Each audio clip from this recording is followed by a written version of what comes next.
Live from Riverside Academy in Reserve, Louisiana, Crescent City Sports is proud to bring you Louisiana high school football. Tonight, we open another season of streaming coverage with an intriguing non-district matchup between the 5A Terrebonne Tigers and the 1A Riverside Rebels.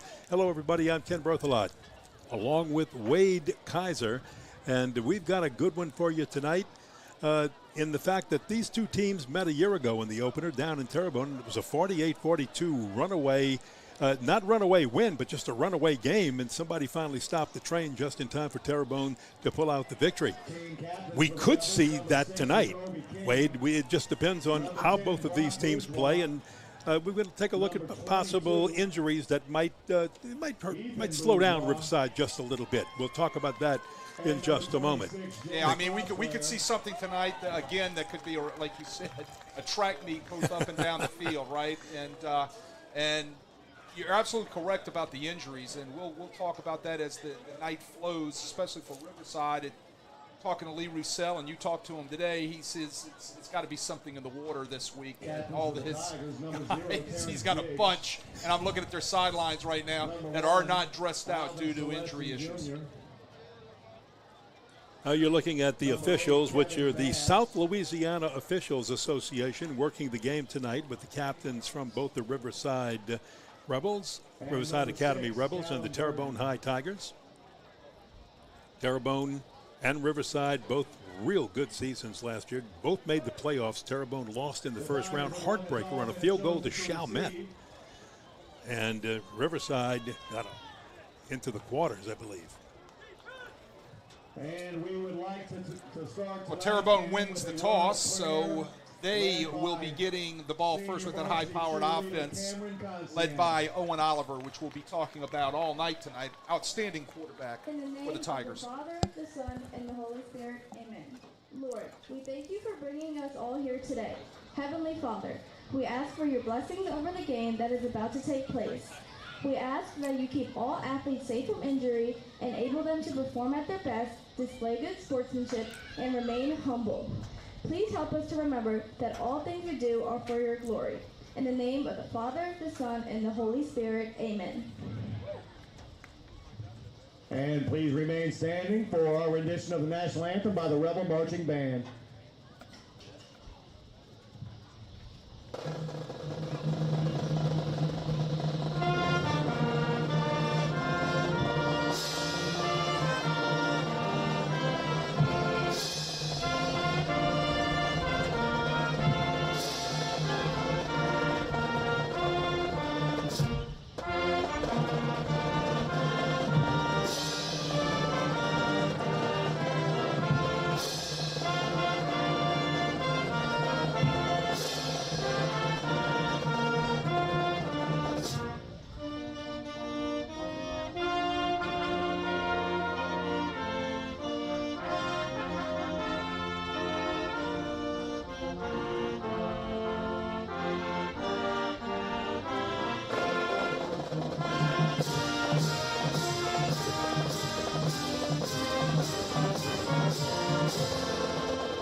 The Riverside Rebel Academy Marching Band. And at halftime, when we see that band on the field, we'll tell you the story about one of their alumni band members, Kent Broussard, 66 years old, who marched 4 years with Riverside, then Southeastern 4, but his dream was to march with the LSU Fighting Tiger Band. And guess what? He went back to school, worked out like a person running track meets every day and marathons every day, and was accepted into this year's LSU Tiger Marching Band from Riverside Academy in Southeastern Louisiana. Gone enrolled back at LSU, and we'll talk about that story at halftime for you. Fun story to tell. Yeah, it's been all over the news. I don't think I can march anywhere, but I mean, yeah, especially with the sousaphone on your shoulder and back. That's right. And I know Mr. Broussard. My wife knows Mr. Broussard and the whole family real well. It's outstanding. Kudos to that young man, right? Yes, for absolutely. Getting out and doing that. Very, very, very special. And we'll talk about that at halftime. The Terrebonne Tigers think they might have just a little bit of a chip on their shoulder, not with Riverside, but the fact that they felt like they deserved more last year than losing to Chalmette with 2 seconds on the clock, last play of the game, field goal in the first round of the playoffs. So they have their minds made up that from the kickoff of this game, the Terrebonne Tigers have a mindset of nothing less than the Superdome. Same thing with Riverside. They know how to get it done. They get deep into the playoffs every year. Coach Lee Roussel has built something very special here. They have the Superdome in their sights also, and it all begins with the first regular season game of the year. Friday Night Lights, Friday Night Football. And you've got it right here on CrescentCitySports.com, streaming it with us. And we are underway. It'll be a short kick taken at the 23-yard line. Straight ahead, hard to hit, and not too much running room from Mason St. Germain as he goes down. And that's where the Tigers will put the ball into play. Here's a nice replay of the sky kick right there. We know that Riverside does not want to kick it deep to Terrence Diggs or Akari Parker. Those guys have some jets. So tonight we will probably see strategic situational football with kicking and holding on to the ball as long as you can offensively, because this Terrebonne team has a couple of things. Number one, they're big, but also they're very skilled with a lot of speed to burn. The quarterback is Owen Oliver, a 5'10", 200-pound senior. He's an excellent player. Sends a person out to the right side, but tosses it over the middle to Alvin Celestine. He's an athlete that can do it all. Celestine's off and running. Look at him go. And he's finally pushed out of bounds deep in Riverside territory. My goodness, that's the athlete that you see in Alvin Celestine Jr. They call him Lightning. They got a thunder and lightning combination. He's the lightning part of it.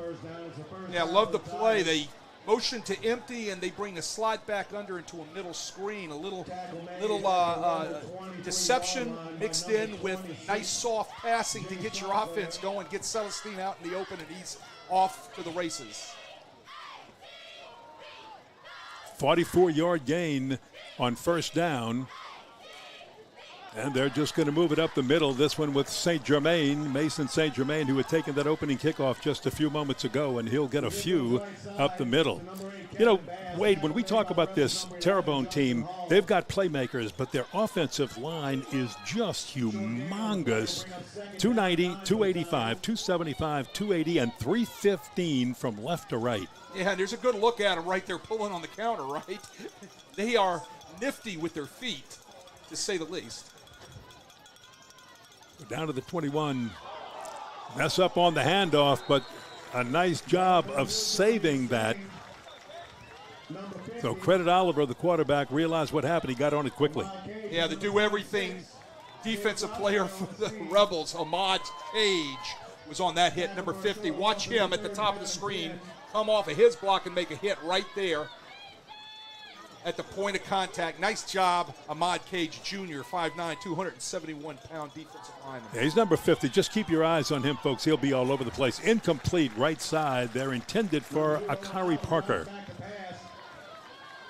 A couple of things you're going to see tonight from Riverside. You're going to see a couple of young guys out there on defense. They have started or have planned to start a few eighth graders this year. Yeah, when you say young, most people are thinking freshmen. No. Right. Eighth graders. And a couple of those eighth graders that they were going to start on defense are hurt, so goes to the injury woes that Lee Roussel and his defense, Chris Latchney, his defensive coordinator, are facing. So you're going to see a couple of young faces out there for the Riverside Academy Rebels. It's going to be interesting to see how long it takes Terrebonne to figure that out and to attack those young kids, especially out there on the edge and on the corner. Like Braden Robinson, a good look at him at the top of the screen. He's an eighth grade cornerback for the Rebels. And the other one, let's see if he's in there right now, is number 20. He'll be in off and on. And that is Janelle Rochelle. So here we're looking at fourth down. He's going to toss to the right side. A diving attempt. Did he get it? No, incomplete. And Riverside will take over on downs. Well, they went after the 8th grader, Yes, Robinson, they did. and the ball was a little wide. Intended receiver was a Kyrie Parker on the out route, trying to get the sticks. We'll see it here again on the replay. The cushion, you can see by the 8th grader right there at the top of the screen on the much larger Kyrie Parker right there. And you can see it's just a little out route right there. The ball's thrown wide, and the ball goes over on down for the Riverside Rebels. Well, that's what Riverside needs when you've got 5 players out for this ball game. And maybe some could have been ready, but you want to make sure that they are super ready to go. What you want to do is hold, not let this powerful offense from Terrebonne score, 5A offense. And let's see what you can do with the ball on first down. So 1st and 10 of the 20, and Flag on the play.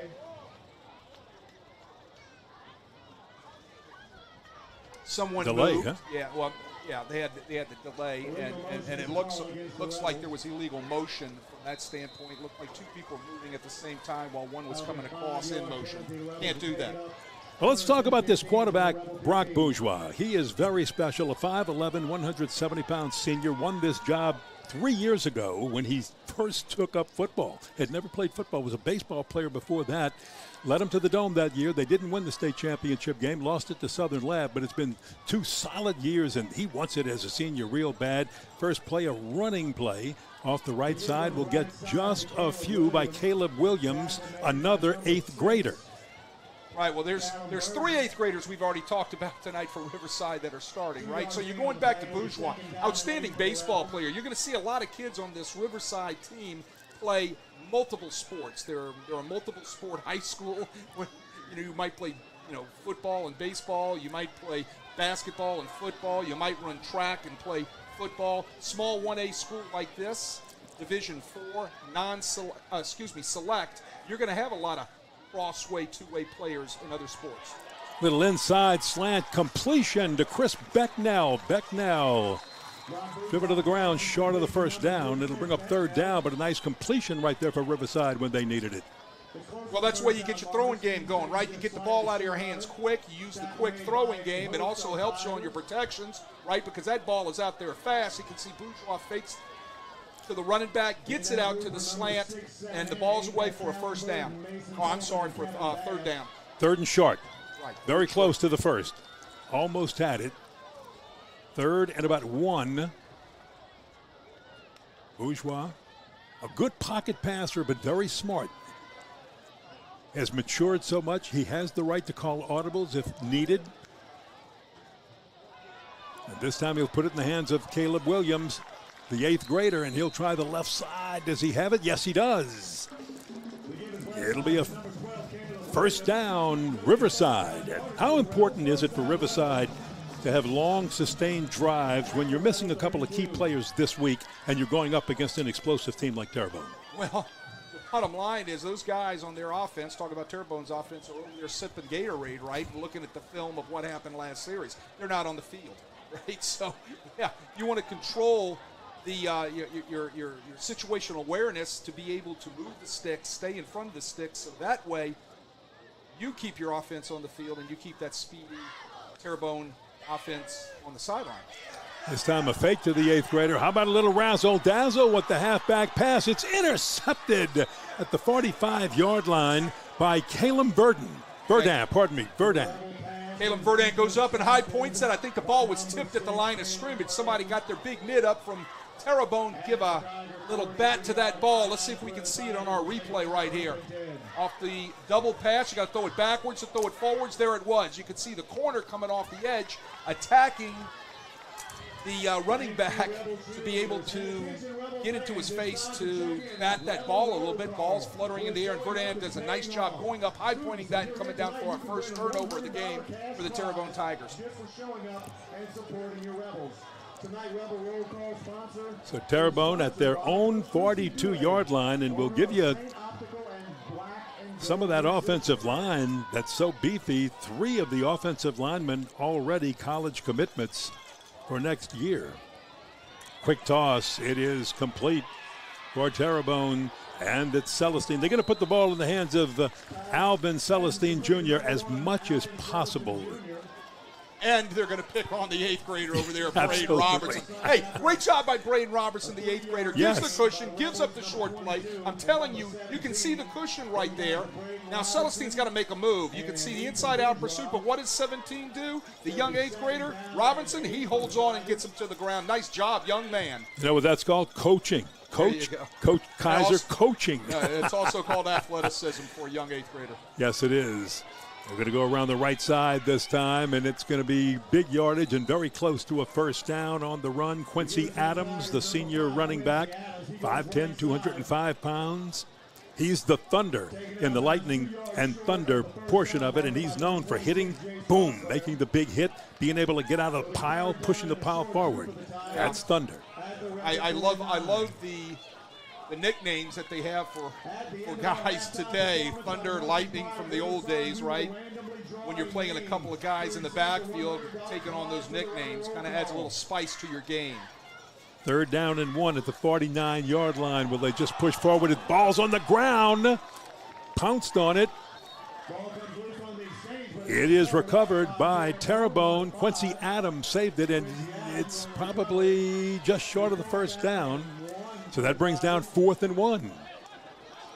I don't think he completely gets a hold of it. You can see he's holding it out there in his forearm and his hand, and it gets swiped away by one of the Riverside Rebels, and it bounces on the ground right back into his chest. That's a lucky recovery from Quincy Adams. I thought number 50, and remember, watch number 50 for Riverside defensively, Ahmad Cage. I thought he got a hand in there and maybe pulled that ball out just a little bit or pulled the hand away a little bit. But on 4th and 1, Terrebonne is not going to chance it. They are going to line up in punt formation unless it's a fake. Riverside is in their punt safe formation. You can see that they're going to anticipate a fake. And you're right about Ahmad Cage, my friend. He's everywhere, and he's pausing, right? So he's going to get his hands in on everything that he can possibly get his hands in on. He's a great football player. Look, I watched him last year. We called a couple of his games last year, and he was everywhere last year for the Rebels, and he's had a great career here for Riverside. Tonight's coverage on Crescent City Sports is brought to you by the Lamarck Automotive Complex in Kenner. Lamarck Pre-Owned has a huge selection of pre-owned vehicles, all makes and models. We have great deals. Ronnie Lamarck says, must be a reason. I love their pre-owned lot. Found some good vehicles on the pre-owned lot, and I want to thank Lamarck Ford for sponsoring the first quarter of tonight's game. And Berthelot, Wade Kaiser, the Terrebonne Tigers, and the Riverside Academy Rebels. Battling here in the first quarter, 6 minutes and 20 seconds to play, almost halfway through quarter number 1, no score. Second possession offensively with the football for the Terrebonne Tigers in punt formation. Brennan McCormick to punt it.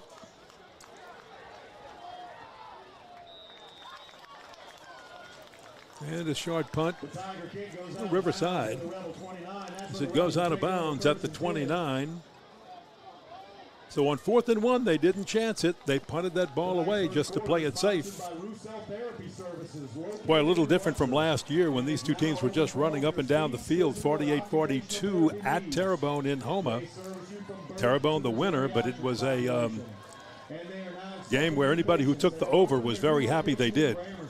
One of the things football fans have gotten used to now for the past couple of years is what one team looks like in 1 year personnel-wise doesn't necessarily mean that's what the team looks like the next year, right? In the college level, you're dealing with the portal, right? Yes. Gone today, here tomorrow, some other place. In high school, it's obviously because of graduation rates and kids that graduate and move on and look, sometimes you got to move up and play young kids, and that's what Riverside's doing. They're playing some freshmen on the offensive line. They're playing 8th graders in the secondary and that running back. Look, Terrebonne, a couple of these guys are new for them too that have moved up in the graduation process. So that's the great thing about high school sports. It's the purity of it. Riverside, I think, just took a timeout to talk it over. Apparently, they might have had the wrong personnel on the field. That's their first timeout of the half. For sponsoring tonight's game. You know, as you look at this young man who quarterbacks Riverside, Brock Bourgeois, he has been something very special. Number 10, the quarterback. Never played football until 3 years ago. Was such a great baseball player and over-round athlete. Coach Lee Roussel said, hey, we'd just like to have you out here playing football. Won the starting quarterback job that year. Took Riverside to the Superdome. They lost to Southern Lab. Had a great year in the playoffs last year. This year he'd like to go back to the Dome again. Throws a nice strike that time. Caught by Kendrick Johnson. They call him Boogie. Boogie Johnson, 5'9", the sophomore. Good hands. He's one of these players that'll do everything. He'll play defense sometimes and even run from the Wildcat. So we have to keep our eyes open for that one. Well, I'll tell you what I'm going to do. I'm going to take the name Boogie. I am going to start this year for all the high school games that we do. I am going to start a list of nicknames, right? And then at the end of the year, we're going to declare the top nicknames that we have heard all year. Boogie right now is number 1 at the top of the list because that's the first nickname that is used, and we're going to use it as nicknames that are used in everyday life because they walk around campus here at Riverside, and they call him Boogie. They do not call him Kendrick, right? So I bet you his mom and dad at home call him Boogie. Don't be late for supper, right? Hey, he's walking by. You can say Kendrick. He just keeps going. Say Boogie. He turns around. Say, there you go. So he's going to the top of the list because he is the first guy on the list for this year. This is a little fun thing because we get some great stories and some great names, nicknames given to us, and that's all a part of the fun that you and I get to have and telling these stories about these young men. You bet. 1st and 10. Was that a hydration break? Yes, that was. There was a little hydration break at the 6-minute mark or 5:59-minute mark. Here we go in 1st down, running room. Look at this. A nice opening. Caleb Williams, an 8th grader, shows, yes, I'm an 8th grader, but I can play. Counter sweep into the boundary. Oh, we got a flag, and I think it's coming back. Tough break right there. I think we've got a holding penalty. Let's see if we can see it on a replay. Here's our official for tonight. And South Louisiana Officials Association. There's a flag on the play. The call will go against the Rebels offense. I think we had a holding penalty at or near the line of scrimmage. Let's see if we can see that here on the edge. Right, maybe right there. I couldn't see maybe the right offensive tackle. But the thing I was going to talk about, Ken, was I love the play. I love the call into the boundary because the numbers were to the field, right? So they run counter sweep.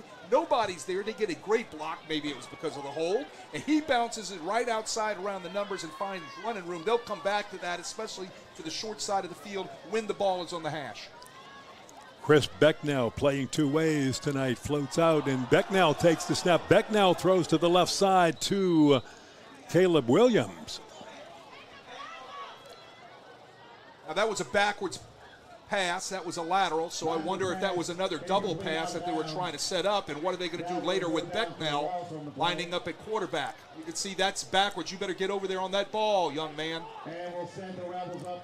Make sure that the starting quarterback, Brock Bourgeois, is not hurt. No, he is back in the game. So sat out that last play, and something looks like it was drawn up and ready for this game. Not a bad play, just didn't work. So Bourgeois, the senior quarterback, worked hard on his running game, but he likes to just sit in that pocket and pick his targets, as he does right there, and hits easily Chris Becknell, the sophomore. That's the second time they've gone to the curl route, Ken. They're tearing that up. Linebacker is getting held off the play action and not getting underneath the curl route. You can see him get behind the strong safety in front of the corner right there. The linebacker is not pushing to the number 1 receiver because he's being held by the play action, and it is like stealing when you're playing cover 3 with that curl route. 3rd down and 1. Long count by Bourgeois, and he'll flip it left side, but it's dropped incomplete. And that was for Caleb Williams, 5'5", 132 pounds. Soaking wet, all 8th grader of him, right? All 8th grader of him, but you know what? He knows how to use his speed. One thing that this Riverside team has is a lot of speed. Well, you're gonna see out of 8th graders things like that just happen. Yeah. You're gonna have some drops. You're gonna have some mistakes. They're gonna miss certain reads where they're supposed to be, when they're supposed to be. That's the part of the learning, and that's where Lee Roussel and his staff will be very, very patient with those 8th graders. Well, they lost it down on it, so it's 4th down and 1. 4th and 1. Punt formation. And this one shanked off the right side of his foot. It's not going to go very far. He needs a friendly bounce, and he's going to get a little bit of a friendly bounce. Well, the Terrebonne Tigers are going to take over with great field position. This is the time that they need to strike. I'd love to see them, and I hate to say this, go deep on one of the young corners right now with one of their more experienced wide receivers. This is where they need to take a shot right now with this great field position.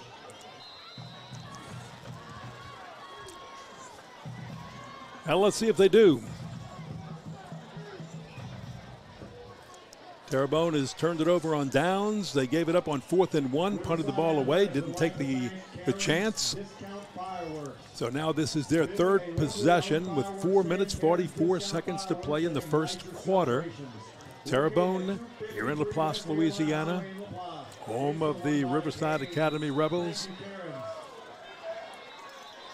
Starting from the 48, we've got a whistle.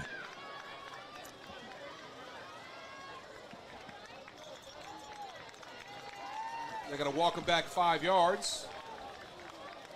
No indication from our officials association. It looks like it may be delay of the game. I think that was a delay. We're having a little trouble seeing the clock from where we are, but we'll keep an eye on that. So make it 1st down and 15 now. Who do you hand it off to? One of your speedsters right up the middle. And that is Ruffin, Sahu Ruffin, a junior. The inside give. Penalty on the play. Looks like we got a personal foul from someone with Terrebonne. We don't have a mic on the official, so we can't get a number for you. Yeah. Let's see if we can see something on our replay. 15 big ones. There it is. Huh? There it is, right there at about the 45-yard line. Big offensive lineman. It looked like a wrestling match on a mat. Big number 68. It looks like Christopher Stewart. Yeah, did a little extracurricular activities, and it was a 2-point takedown on any mat. It was a good takedown for a good wrestler. Well, they'll try Ruffin again. And Ruffin on the right side will gain a few of the penalty yards back, but it's a long way to go coming up on 3rd down for the Terrebonne Tigers. And number 50, that's number 50 is You can see those big guys. They're nifty up front. That offensive line, Chris Stewart, Bonvillain, Bingham, Mosley, Neeret. These guys have nice feet, right? They're pulling on the counters and. Well, look at that big 58 right there. That's Taylor Bingham, 6'4", 290 pounds, a senior, a Louisiana Tech commit. Right. These guys have nice feet. They run well. They're very well coached. 3 of the 5 are committed. And Terrence Diggs touches the ball for the first time. Diggs, though, won't be able to break anything, and they smother him. Nice job right there by the corner coming up, and he's coming off. He looked like he took it in the helmet real hard.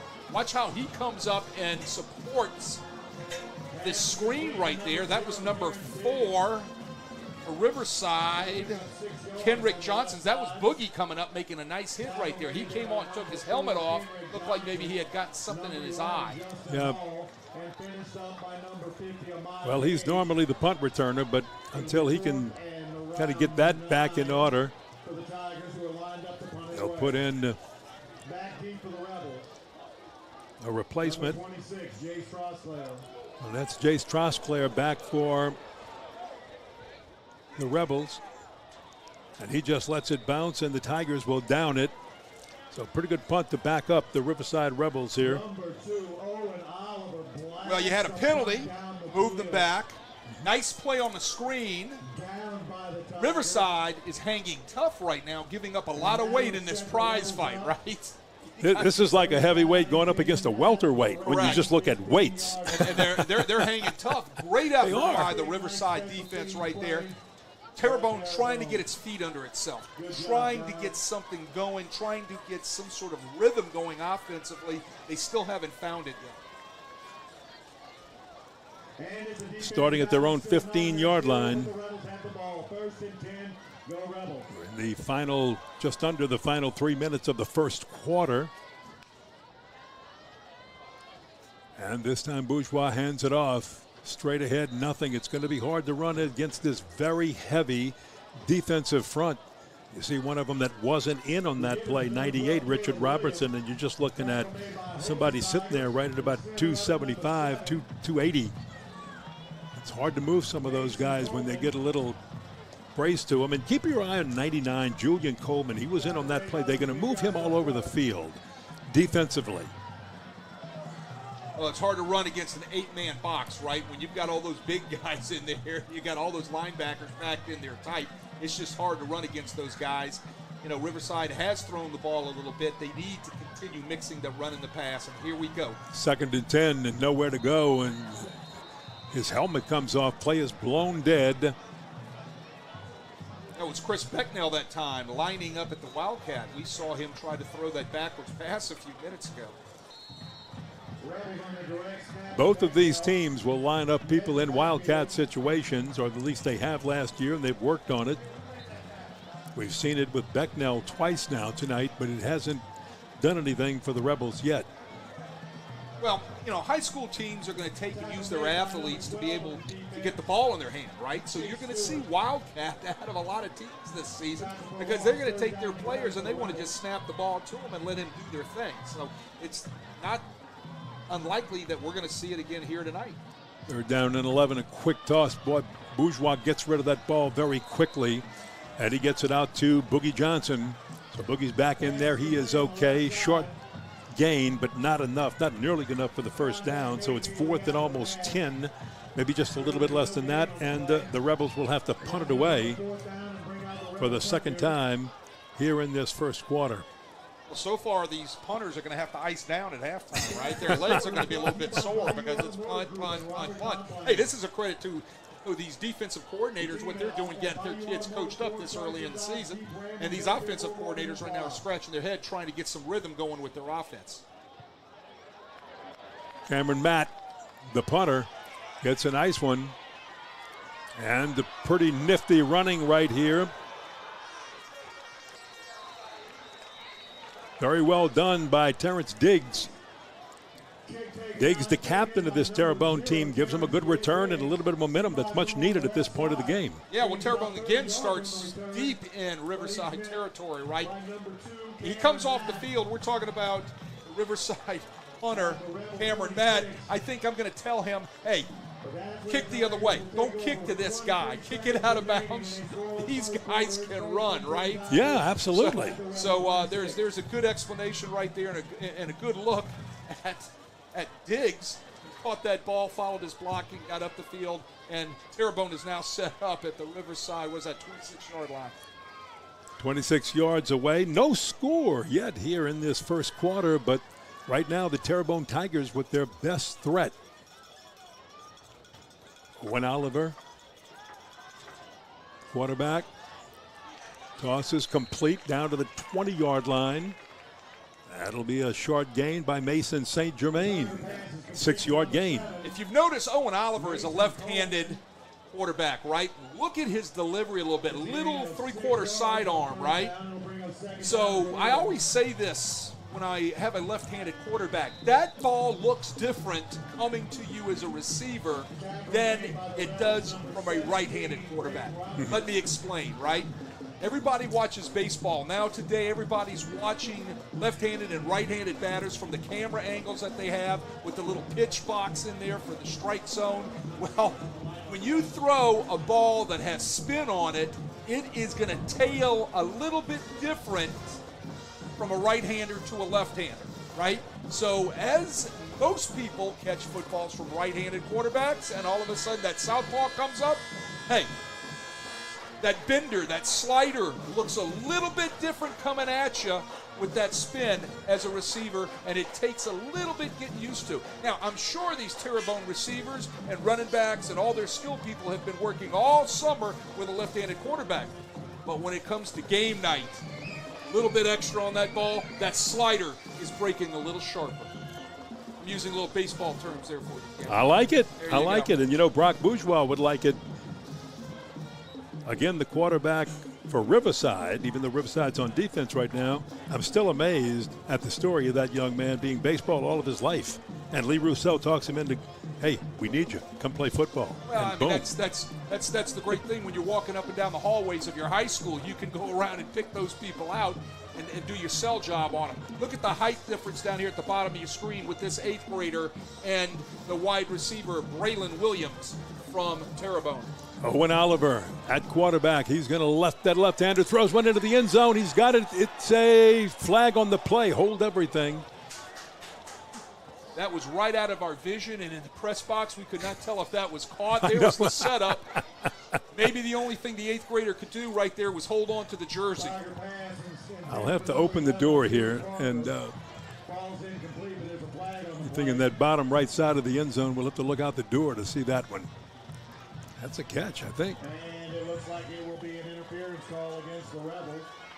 Can't tell. Well, they called interference on Braden Robinson, the 8th grader. Well, what do you want him to do, right?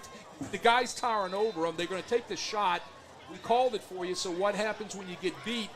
Hey, smart young man, I'm not going to get beat. I'm going to grab something and hold on to the guy. Absolutely. Not let him go catch the football. So guess what? Now, even though he didn't catch it because of the interference, guess what? Boom. They also didn't score a touchdown. They've got to come back and try it again. A lot of things can happen. Handoff straight ahead. People trying to strip the ball, can't do it. Holding on down to the 6-yard line. And just a pretty hard push behind, again, some of those big offensive linemen that they've got playing in there. And that was against Titus Fitch, following Titus Fitch. Yeah, well, there's your little bounce game right there. Some people call it the outside zone bounce. His aiming point was for the outside hip of that tight end as he goes downhill. If he gets a clouded view, he's going to put that foot in the ground and dig up the field, and that's exactly what the Terrebonne running back did. I think that was roughing. From the 6, the toss to Quincy Adams. Adams, left side, will high step it around, and he is in the end zone. Touchdown by Quincy Adams, a 6-yard run. Well, I don't know if that was thunder. I don't know if that was lightning, but that was Quincy Adams, who they brought into the game and they throw the toss. What they did was get great blocking out on the perimeter by the wide receivers at Terrebonne. Look out here. They're in a tight bunch. It's going to kind of give you, by expanding horizontally, the defense gives him a couple of lanes to be able to pick from, and he picked one and got into the end zone for our first score tonight. That was thunder. The thunder part of Thunder and Lightning. Celestine Jr. is the lightning part of that. Look, I'm getting old. I can't remember who's thunder, who's lightning, so I'll ask you. Who's thunder, who's lightning, right? Doesn't really matter here because you know what? We've just got a pretty full moon, and the only bad weather in the house is thunder and lightning on the Terrebonne team. So that's the good news if you got to look at it that way. There you go. Great, beautiful night for week 1 of high school football here in the River Parishes. With the extra point, 7-0. Terrebonne leads with 11:01 to play in the half. Now, let's look at it this way, too. If you are Lee Roussel and the Riverside Rebels right now, you've got some injured players that are not playing tonight. And maybe one or two of them could have, but you want to hold them out, make sure that they're okay for the next week and the weeks that follow. And with the number of 5 key players out for this game tonight, and right now you're only behind 7-0 with 11:01 to play in the first half, you've got to feel like your team is doing some pretty good things, Wade. Well, yeah, you're hanging tough, right? Yeah. I mean, that's what you asked them to do. You're asking you look, your players, they understand the situation, right? You can't feed them a line. They can look at the film. They know what they're lining up against. And that 8th grader out there, and we've been talking about the 8th graders tonight, that 8th grader knows he's got a tall task. But by high water, he's going to do what he has to do to make sure he tries to keep him out of the end zone. And if that means interfere with him, I got to interfere with the guy, right? Absolutely. Yes. So Lee Roussel has these guys playing at a level that is competing with this outstanding 5A football team, from District 8 5A. And look, you said watch for the sky kicks. That one sky kick short to Cole Jacob, because they know, Terrebonne knows what happens if you put the ball in the hands of some of the real speedsters on this Riverside team. Well, a little penalty on the kickoff. Looks like there was an offsides on the kickoff, and I think the penalty was declined. Located in LaPlace, they specialize in high-quality custom screen printed T-shirts that bring spirit and style to your team, school, business, or event. Good field position to get things started. Right here at their own 32-yard line. Riverside in no hurry. They wanted to make sure they get things right. Up the middle, had just a seam for a moment, but look how quickly it closed and the pushback. Well, running back looks at that hole, right? That thing is open, and he tries to burst through that, but then you look at the speed of the guys in the white jerseys, right? All of a sudden, it's open, and it's just like closing the door of the house with a draft. Bang. Right, there you go. Somebody gets lit up in that hole. Caleb Williams, it came from linebacker, I believe, Mason Coleman. Boy, Mason Coleman with the name of another great player from Terrebonne, Mason Smith, first name that is. We'll talk about him and a couple of past greats from Riverside a little later on in this broadcast, as the toss to Williams. So he couldn't find anything open up the middle, and they'll float him out left side, and he gets all the way up to the 37-yard line. Yeah, well, Mason Coleman, getting back to him again in his linebacker position. He was an all-state football player last year in 2024 on that playoff team for Terrebonne that won that district last year at 8-5A. Let's remember, they win that district. They beat the likes of Destrehan, Hawnville, East St. John. They had an outstanding football team last year. They came up against a buzzsaw in Chalmette the first round of playoffs and got beat in the last 2 seconds. But Mason Coleman was a major part of why that Terrebonne defense was that good last year. 3rd down, 5, with Brock Bourgeois, the senior quarterback, and Caleb Williams behind him at running back, or on the side of him now at running back, the 8th grader.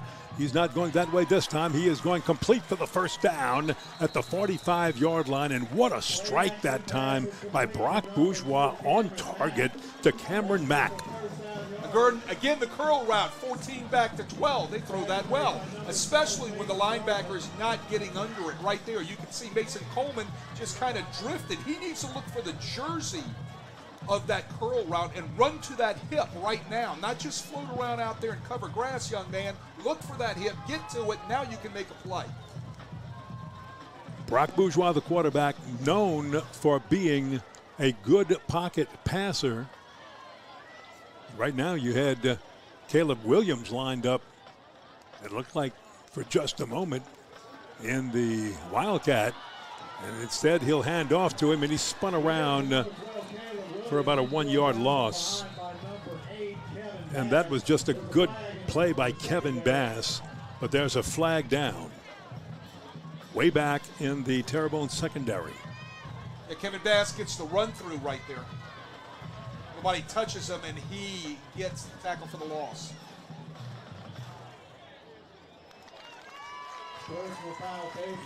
Somewhere in the course of that play, someone got a hand on a face mask, and it was of the personal foul type. Remember, you could have hand on the face mask for 5 yards, non-personal foul, or grasping and pulling and yanking of the face mask, which results in a personal foul for 15 yards. That was of the 15-yard variety. Yeah, that'll drive Coach Tyler Lewis of Terrebonne absolutely bananas, because you've got them stopped. You've got in great shape defensively. Now you give them the 15 big ones and a first down. And more importantly, for Riverside, they're on the Terrebonne Tigers side of the 50. They respot the ball at the 40-yard line of Terrebonne. Brock Bourgeois last year completed 66% of his passes, 1,366 yards, 19 touchdowns. Very accurate as a passer. Love the way he gets that ball out quickly from the pocket. This time just the handoff. Jace Trosclair around the right side. He's got some room. Trosclair with a big gain and another first down for the Riverside Rebels. Riverside using 12 personnel, right? 2 tight ends on the field for Riverside. 21, Will Roush, and number 80, Jake Bell. They flop to the wide side of the field and block down and seal the corner. They get a great block out there by the wide receiver, Chris Becknell. It allows Caleb Williams to be able to put his foot in the ground, get vertical, and get 10 yards for a first down. Yeah, got him 12 altogether on that one, but it's still the first down, and Riverside, their best drive, sustained drive so far this ball game, as we get almost to the midway point of the second quarter. Bourgeois with the rollout, and that one, wow, had a chance of being caught, also a chance of being picked off. Lucky that one just fell harmlessly to the ground. Okay, I say this all the time, right? Saints win the NFC Championship by picking off Brett Favre, who was running to his right, and he throws back against the grain. Remember that night? Yes. Oh, yes. And you remember where you are. You can't roll out and throw back against the grain and think that the defenders will not catch up to the football. That is a major mistake. That young man's got to fix that. He can't throw back against the grain right there. It was almost picked off. So right now, Jace Trosclair is at the running back slot. He's the senior.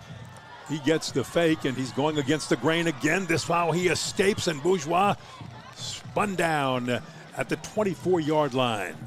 I think that was all Brock Bourgeois there, partner. I think that was a called quarterback sweep. He's trying to look for receivers. They're trying to run off, but I think he made up his mind that he was going to tuck that football and try to get the edge, and Terrebonne had said no way, and it's going to bring up third down. And we said this earlier. Look, we know he's a good pocket passer. He can get the ball out. He worked hard on his running ability, that if he had to tuck it in or if he was just needed on a called running quarterback run play, he would be able to deliver this year. That's what he felt was missing from last year. That's what he feels might get him to the Dome this year. Looks one way, throws the other. He's got to complete the Boogie Johnson. Boogie Johnson inside the 20. Boogie Johnson down to about the 17-yard line. Not enough for the first. It's going to be shy. They get the ball out into the hands of one of their best receivers, Boogie Johnson. But look at the pursuit by Terrebonne getting out there to make sure he doesn't get anywhere near that first down stick, right? Yeah. Those big dudes running inside out, getting to the ball, that's what you call pursuit.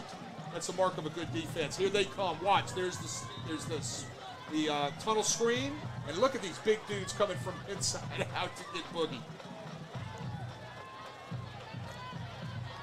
Well, the referee checking with the... I think they were making sure that they had the correct down. And it is fourth down and about 2.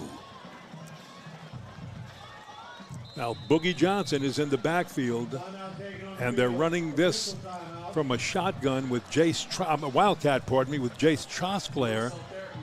So Terrebonne called timeout on that one, or did Riverside call timeout? I think we've got a hydration break. Hydration break, 6-minute mark. Came at the right time because it looked like a little razzle-dazzle trick play by Riverside.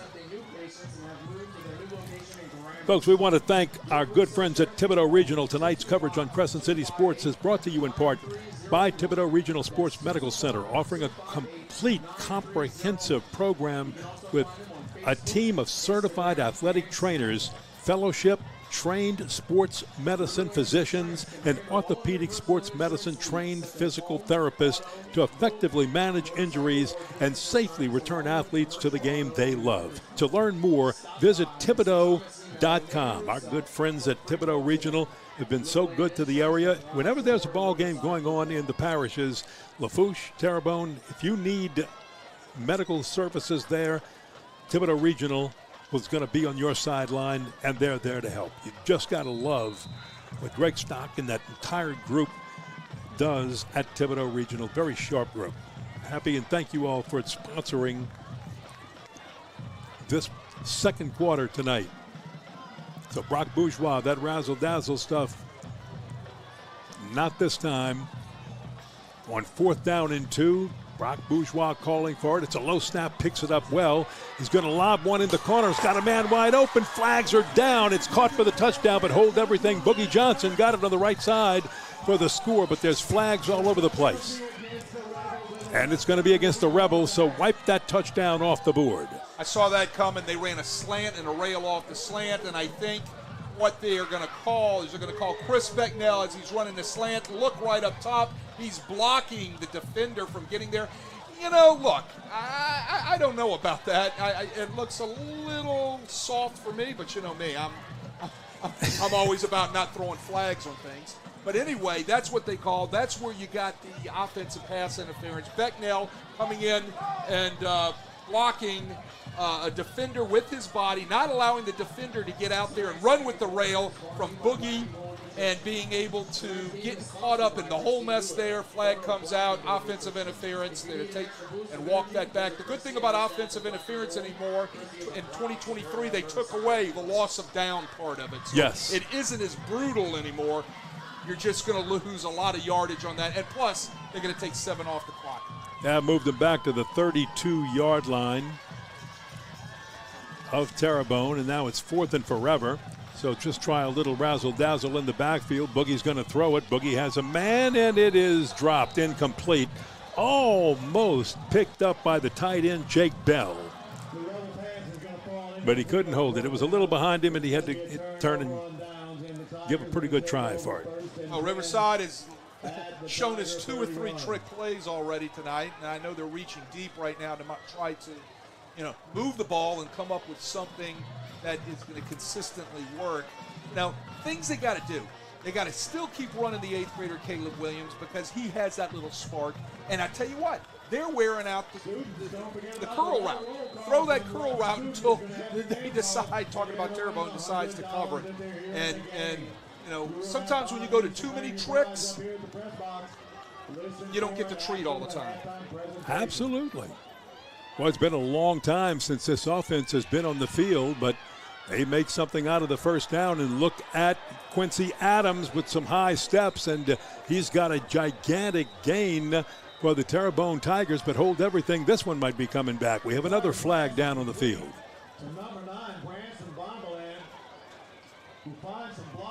Now you see some of those big offensive guys we were talking about. Number 72, Ryan Mosley, 6'4", 315, a senior, a North Texas commit.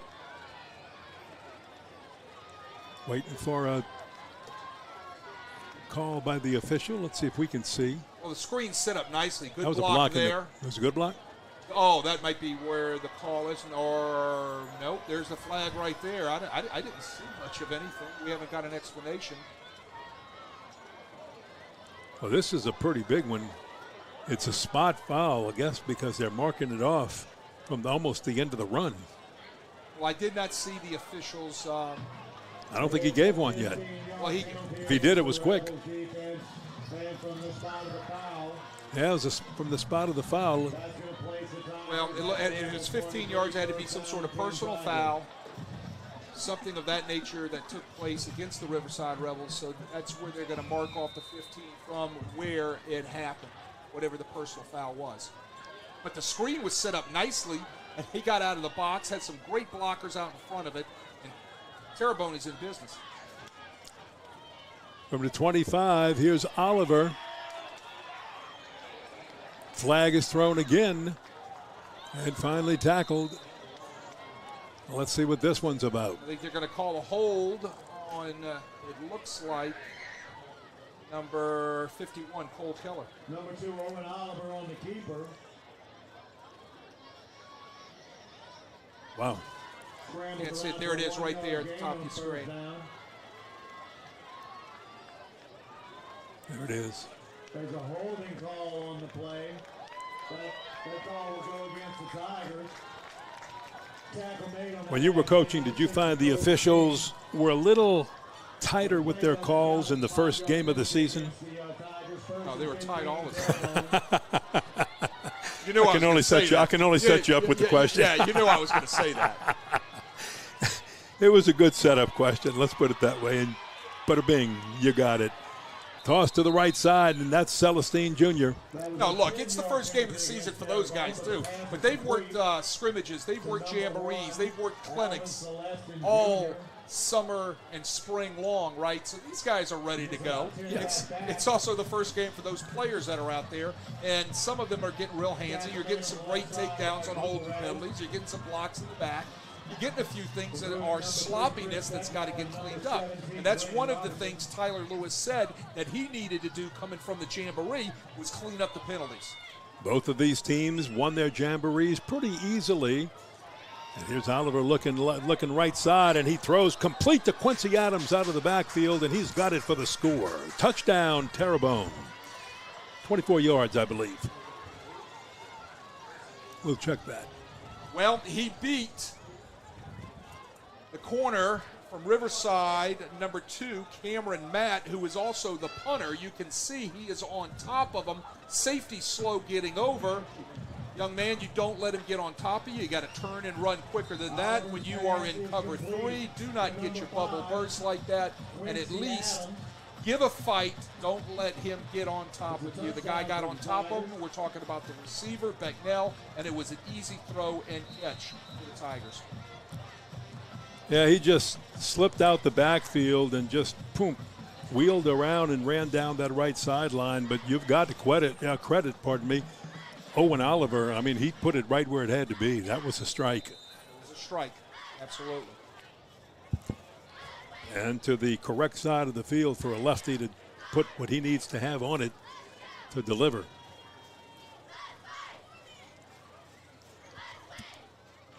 So the point after coming up. And it is up by McCormick and good. So with 5:01 to play in the first half, Terrebonne now leads at 14-0 over the homestanding Riverside Academy Rebels. Rebels have had their chance, I'll tell you that. And so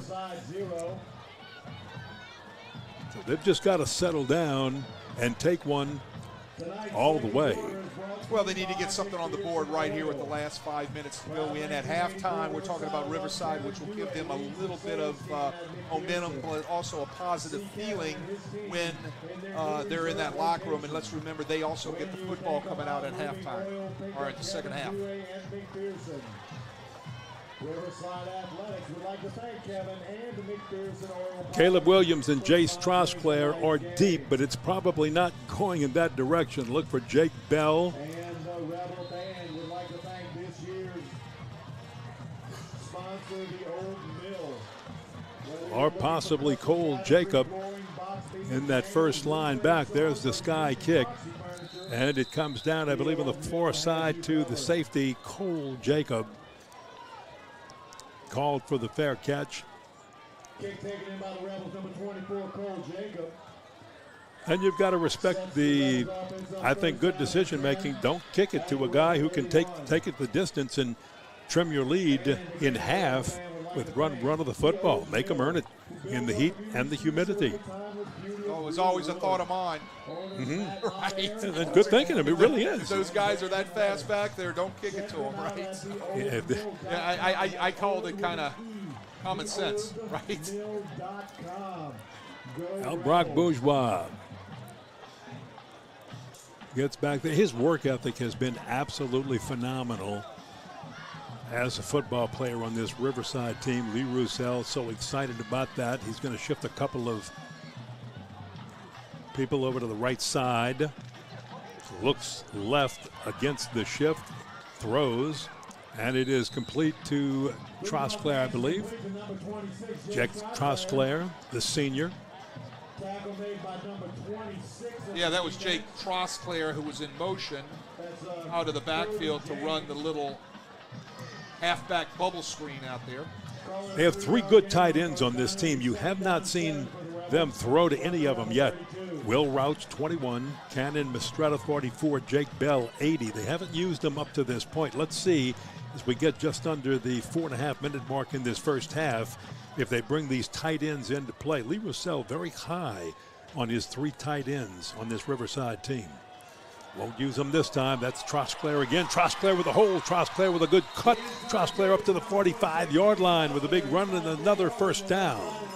Again, running the sweep into the boundary where they had the numbers. They get the down pin blocks with the counter of the guard and the tackle pulling backside, and that allows Jake Trosclair to find that seam and get vertical. They've been wearing that run and play out all night. And it's worked for most of the night. Let's see what happens here. First down, now they have good field position. On the Terrebonne Tigers side of the 50 at the 48-yard line. 1st and 10 for Riverside.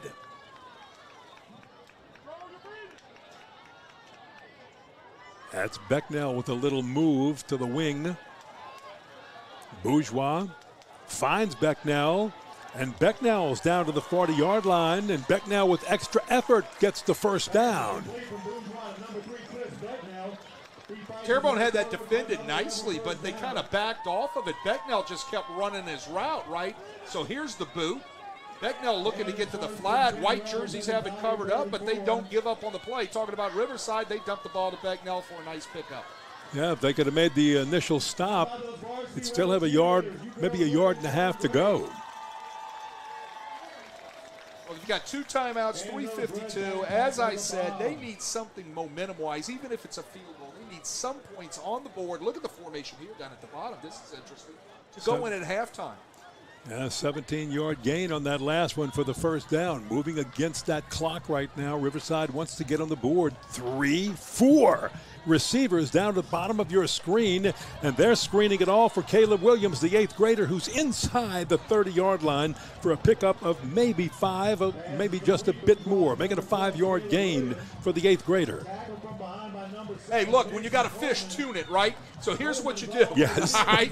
You get your best athlete running out there, which might be this little 8th grader, Williams, and you put some blockers out there in front of him and say, hey, we're going to throw you the ball and you run with it. Hey, this isn't rocket science, right? Just get the ball in the hands of the guys that can make a play. I love the innovation by Lee Roussel and his offensive staff. I like that. If you have a fish, tune it. There you go. There's a piano part of that joke. I just don't know it. They'll push everybody down on the inside. And that's just a few more. That's Jace Trosclair just pushing forward. He's the big senior two-way player, especially tonight because of the injuries. Riverside's doing this again with 5 players not in the lineup tonight. Some will be back next week. Oh, Jake Trosclair is a good football player, and all you had to do was go to Jake Trosclair and say, hey, dude, do you want to play both sides of the ball tonight? Oh, yes, sir, Coach. Absolutely. He was not going to step down from that. His answer to that would be, what took you so long to ask me? Illegal percentage or false start. You just gave up those 5. You gave them right back up. Now we got to go back and earn them. Clock's still running. They need to stop that clock. Yeah, they should have. They should have stopped the clock. It's still running. Well, now they set the ball, then they wind the clock. Okay, now they started it. Soon, yeah. They lost some seconds on that, though. Correct. Needed to be stopped to enforce the penalty, then they needed to wind the clock. It wound full enforcement. This is the Wildcat, and Boogie Johnson's back there. Didn't work. Terrebonne was waiting for it. They stand him up and toss him back at the 30 after a gain of just 1. Yeah, it looked like big Ricardo Robinson hit on that one, and he is a big dude, right? I don't know if he misses many meals, right? I bet you he can tear up a buffet there in Houma. That is one big man. You picture just coming out, lining up against him and go, I got to move this guy from my back to get through. Coach, are you kidding me? Look, and look, he moves like a 150-pound guy, right? Yeah, look, Terrebonne's big guys move well. That's why they're college commits, because they do move well. All right, timeout with 1:32 to play before half. And this is Terrebonne taking this timeout because this is an important 4th down coming up. They take a look at what Riverside lines up in. They call timeout. What's the thought process? Well, you look at the personnel. Are they coming out in 12 personnel? Are they coming out in 11 personnel or 10 personnel? And either one tight end, one back, no tight ends, or one running back, 2 tight ends. What are they coming out in? So you want to make your adjustment with your personnel defensively off of what the offense is giving you in their personnel. They probably had the wrong personnel on the field, so Tyler Lewis elects to take the timeout to get the personnel matched up properly. Now, it's the gamemanship. What does Riverside do? They change their personnel and come out off the timeout. So, and they're in 12 personnel right now. 2 tight ends. Yeah, 4th and 5. So they need to keep this ball for the final 132 this deep in Terrebonne territory. They need 5. Rock's going to throw it long. He's going for it all. There's a big collision. Flag on the play. That's probably going to be pass interference on Terrebonne. 15 yards and a first down with the clock stopped at 1:27. Well, we know we're going to have defensive pass interference call. There it is. A call against Terrebonne. We can't quite get the number because of yellow numbers on the white jerseys. But let's take a look at our replay here. They're going a fade route onto the boundary. It looks like he might have got his hands on him a little bit soon. Yeah. But face guarding is not pass interference in high school, right? That's right. So he had to be able to get his hands on him sooner rather than later to be able to impede the progress of the receiver to go have a chance to get the football. Thus, you have defensive pass interference. Again, it is not an automatic first down. It is a 15-yard penalty from the previous spot. 1st and 10 at the 14-yard line. Riverside working against the clock. Number 80, the tight end, Jake Bell, just brought in a play right before they marked off the penalty. Let's see if he's involved in it. He's up at the right side of your screen. No, they're going to go left. They're going to go deep. Touchdown! Boogie Johnson. What a throw by Brock Bourgeois on target. And Boogie Johnson pulls it in for the score. A 14-yard touchdown pass. Great throw, but the route by Boogie Johnson was special. He got himself in a position where he blocked out the defender to the football. The old basketball move, right? Coach tells you to block out on the boards. Boogie Johnson blocked the defender away from the football to be able to let that ball fall right into his hands. Great route by Boogie Johnson. Great throw, Brock Bourgeois. William Roche in to attempt the point after to cut the Terrebonne lead in half. It is up and good. It's now a 14-7 ball game. We've got one with 1:22 to play in the half. By the way, that's still a lot of time to play in this first half when you have offenses and playmakers and athletes explosive as Terrebonne and Riverside do. Well, it's what the doctor ordered for Riverside, but you're right, partner. 1:22 left on the clock. Problem is Terrebonne does not have any more timeouts. Riverside can actually stop that clock, right? Yes. So they can stop that clock twice, possibly get a chance to get the ball back to take a shot. So Terrebonne's got to be smart here with that 1:22.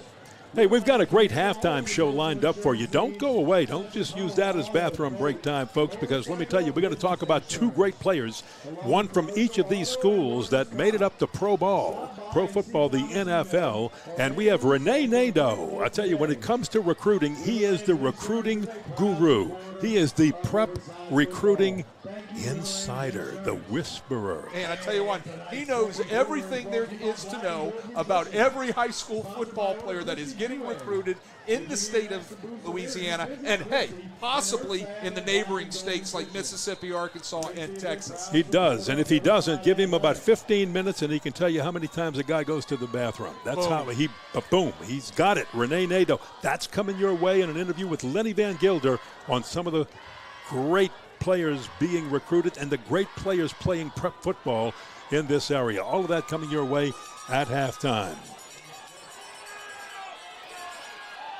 Got open space on the left side, before Riverside's able to stop it at about the 36-37 yard line. And that was Diggs. Well, Terrebonne is in great shape. They're taking the ball over at approximately the 35, 36 yard line there, 35, 36 yard line, maybe 37 right there. They are in great shape distance-wise. However, no timeouts. Hey, that's your speedy receiver, Terrence Diggs, 5'11", 160, a junior. He is the captain of one of the captains of this team as a junior. And Coach Tyler Lewis will tell you we count on his leadership. That's why he's captain. He can get them up. He knows how to get this team fired up and ready to go. Well, that's what your team thinks about you. Most captains are voted on by the fellow teammates, right? When they vote an underclassman, a junior, to become a captain of the team, they must have confidence in him. They must believe in what he is saying, that he just doesn't say it. He says it and does it. That's Zero. He is up on the top of your screen as a wide receiver. He is a good one. So keep an eye on him because he's a go-to player in situations like this. 1:14 to go before halftime. Terrebonne leading it by a touchdown, 14-7. And we've got offside. Offsides against Riverside. Somebody lined up in the neutral zone, so you can attack on 5 yards, so it'll be 1st and 5. Wow, you cannot give up those free yards like that. And again, you'll see these kind of mistakes sometimes in first games. Season opening games. Even though you've had a jamboree the week before and a scrimmage or two before that, it'll happen, folks. Oliver with the toss. It is complete in Riverside territory. First down, move the chains. Clock stops while they do with 105. Now they're moving it again. 104, 103, 102. Now they stop the clock while they set the ball. Very slow with the finger on the clock there, and now they wind the clock. Quick snap, quick toss, left side, complete, out of bounds. Good use of the sidelines by this Terrebonne team. And again, that is Terrence Diggs, the captain. We just talked about him. You can move down the field quickly like that. The clock again? Yeah, the clock kept moving. I mean, it's they've got to get that signal from the field up to the clock operator, and that thing needs to stop. Yeah, quickly. absolutely. If I'm Lee Roussel, I know he wants to get in at halftime just down 7, but that can come back to haunt you somewhere, maybe in the second half. So watch, again, Terrence Diggs. They've been working him very well up at the top. And again, a smart player below this play dead. And the clock does stop this time with the flag. Procedure. So that's going to take the 5-yard offside and give it right back to, take it away from Riverside and give it right back to Terrebonne. Less than a minute to play. Well, look for them sooner or later here to take that shot when they get one of their big receivers lined up on one of their shorter corners, whether at the top of the field or down here at the bottom, as we've seen before with number 17, Braylon Williams. Second down. Lots of time. A lot of people back in coverage. He's going to throw it long. Almost a one-handed catch, but he was out of bounds when he pulled it in, so incomplete. A beautiful job of pulling that ball in, but he could not stay in bounds as he maintained possession. Watch it again. Well, pressure was applied. Missed a holding penalty right there. Another 2-point takedown by a Terrebonne offensive lineman. Great catch, great athletic catch. It looked like that was Alvin Celestin doing a great job going up with one hand and coming down with that ball. He just happened to be out of bounds. That looked like the Miami catch against Notre Dame when the guy just reached out and took it out of the hands and one-handed it. Yeah. Boom. I mean, that was the Alvin Celestin Miami look-alike play, if you want to call it that. He's got to dump it quick, and he does to Celestin. Celestin's got great moves. He can juke and jive left and right. And they finally get him out of bounds. Clock still running. Or did they get him out of bounds? All right, clock stops at 40. 40 seconds to play in the half. Number 1, Alvin Celestin Jr. All right, it looks like. On the left side. Tackle made by number 26, Jace Crossler after a 9-yard gain. We've got 4th and 1. They could run the ball one time right here, get that first down possibly, and then spike it. Riverside's going to call the timeout. Pretty good right now. A pretty good idea, rather, to call that timeout right now because you want to make sure that everybody's on the same page. Look at their tendencies. These two teams know each other. They played that wild shootout last year in Houma at Terrebonne Stadium. Well, they call the timeout. Number 1, they're going to want to match personnel. Number 2 is they're going to talk about quarterback sneak right here. That's being talked about right now in that defensive huddle of Riverside. And then the next thing they're saying is, hey, look, you don't have to be that quick getting up off of the ground, off of the runner if he runs the football. Correct. Right? Those are things that they're reminding the guys in the red jerseys right now. It's going to be interesting to see if Terrebonne decides to run the football for this one and get up quickly and spike the football. At the 37-yard line of Riverside, with Terrebonne up by a score and driving, they will do the quick toss. It is caught at the 30, a push down to the 29. So at the 29-yard line, that catch made. They elect to run the stick route. Clock stops, got to line back up. The minute they move the chains, the clock will wind, and then they clock the ball. That's it. That's what you're trying to do. New rule in Federation, you do not have to clock the ball underneath center anymore, right? That was changed a couple of years ago where you can now clock the ball from a shotgun position. And that's exactly what Owen Oliver did. Two very, very smart quarterbacks. If you get nothing out of this game outside of the enjoyment of watching these two teams play it and run it and move it, watch these quarterbacks, both of them from both sides, and how brilliant they are. They're going to take a shot down here at the bottom. Akari Parker lined up. Look at the cushion from the Riverside defender, but he has got a height advantage over the defender. That's the way your left-hander would like to throw. Flag is thrown. He's got a man wide open, and he couldn't reach him, and that was Quincy Adams out of the backfield. Let's see what the flag's all about here. Clock stops, 26 seconds.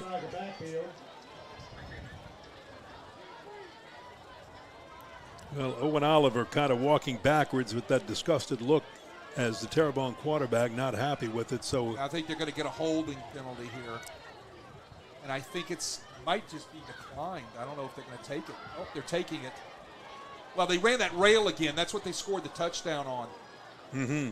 Yeah. And that was, again, Williams out of the backfield. And nobody was on him, right? He's wide open. Wide open, and Owen Oliver wants that back because he missed a wide open target, but not helping him was the holding penalty.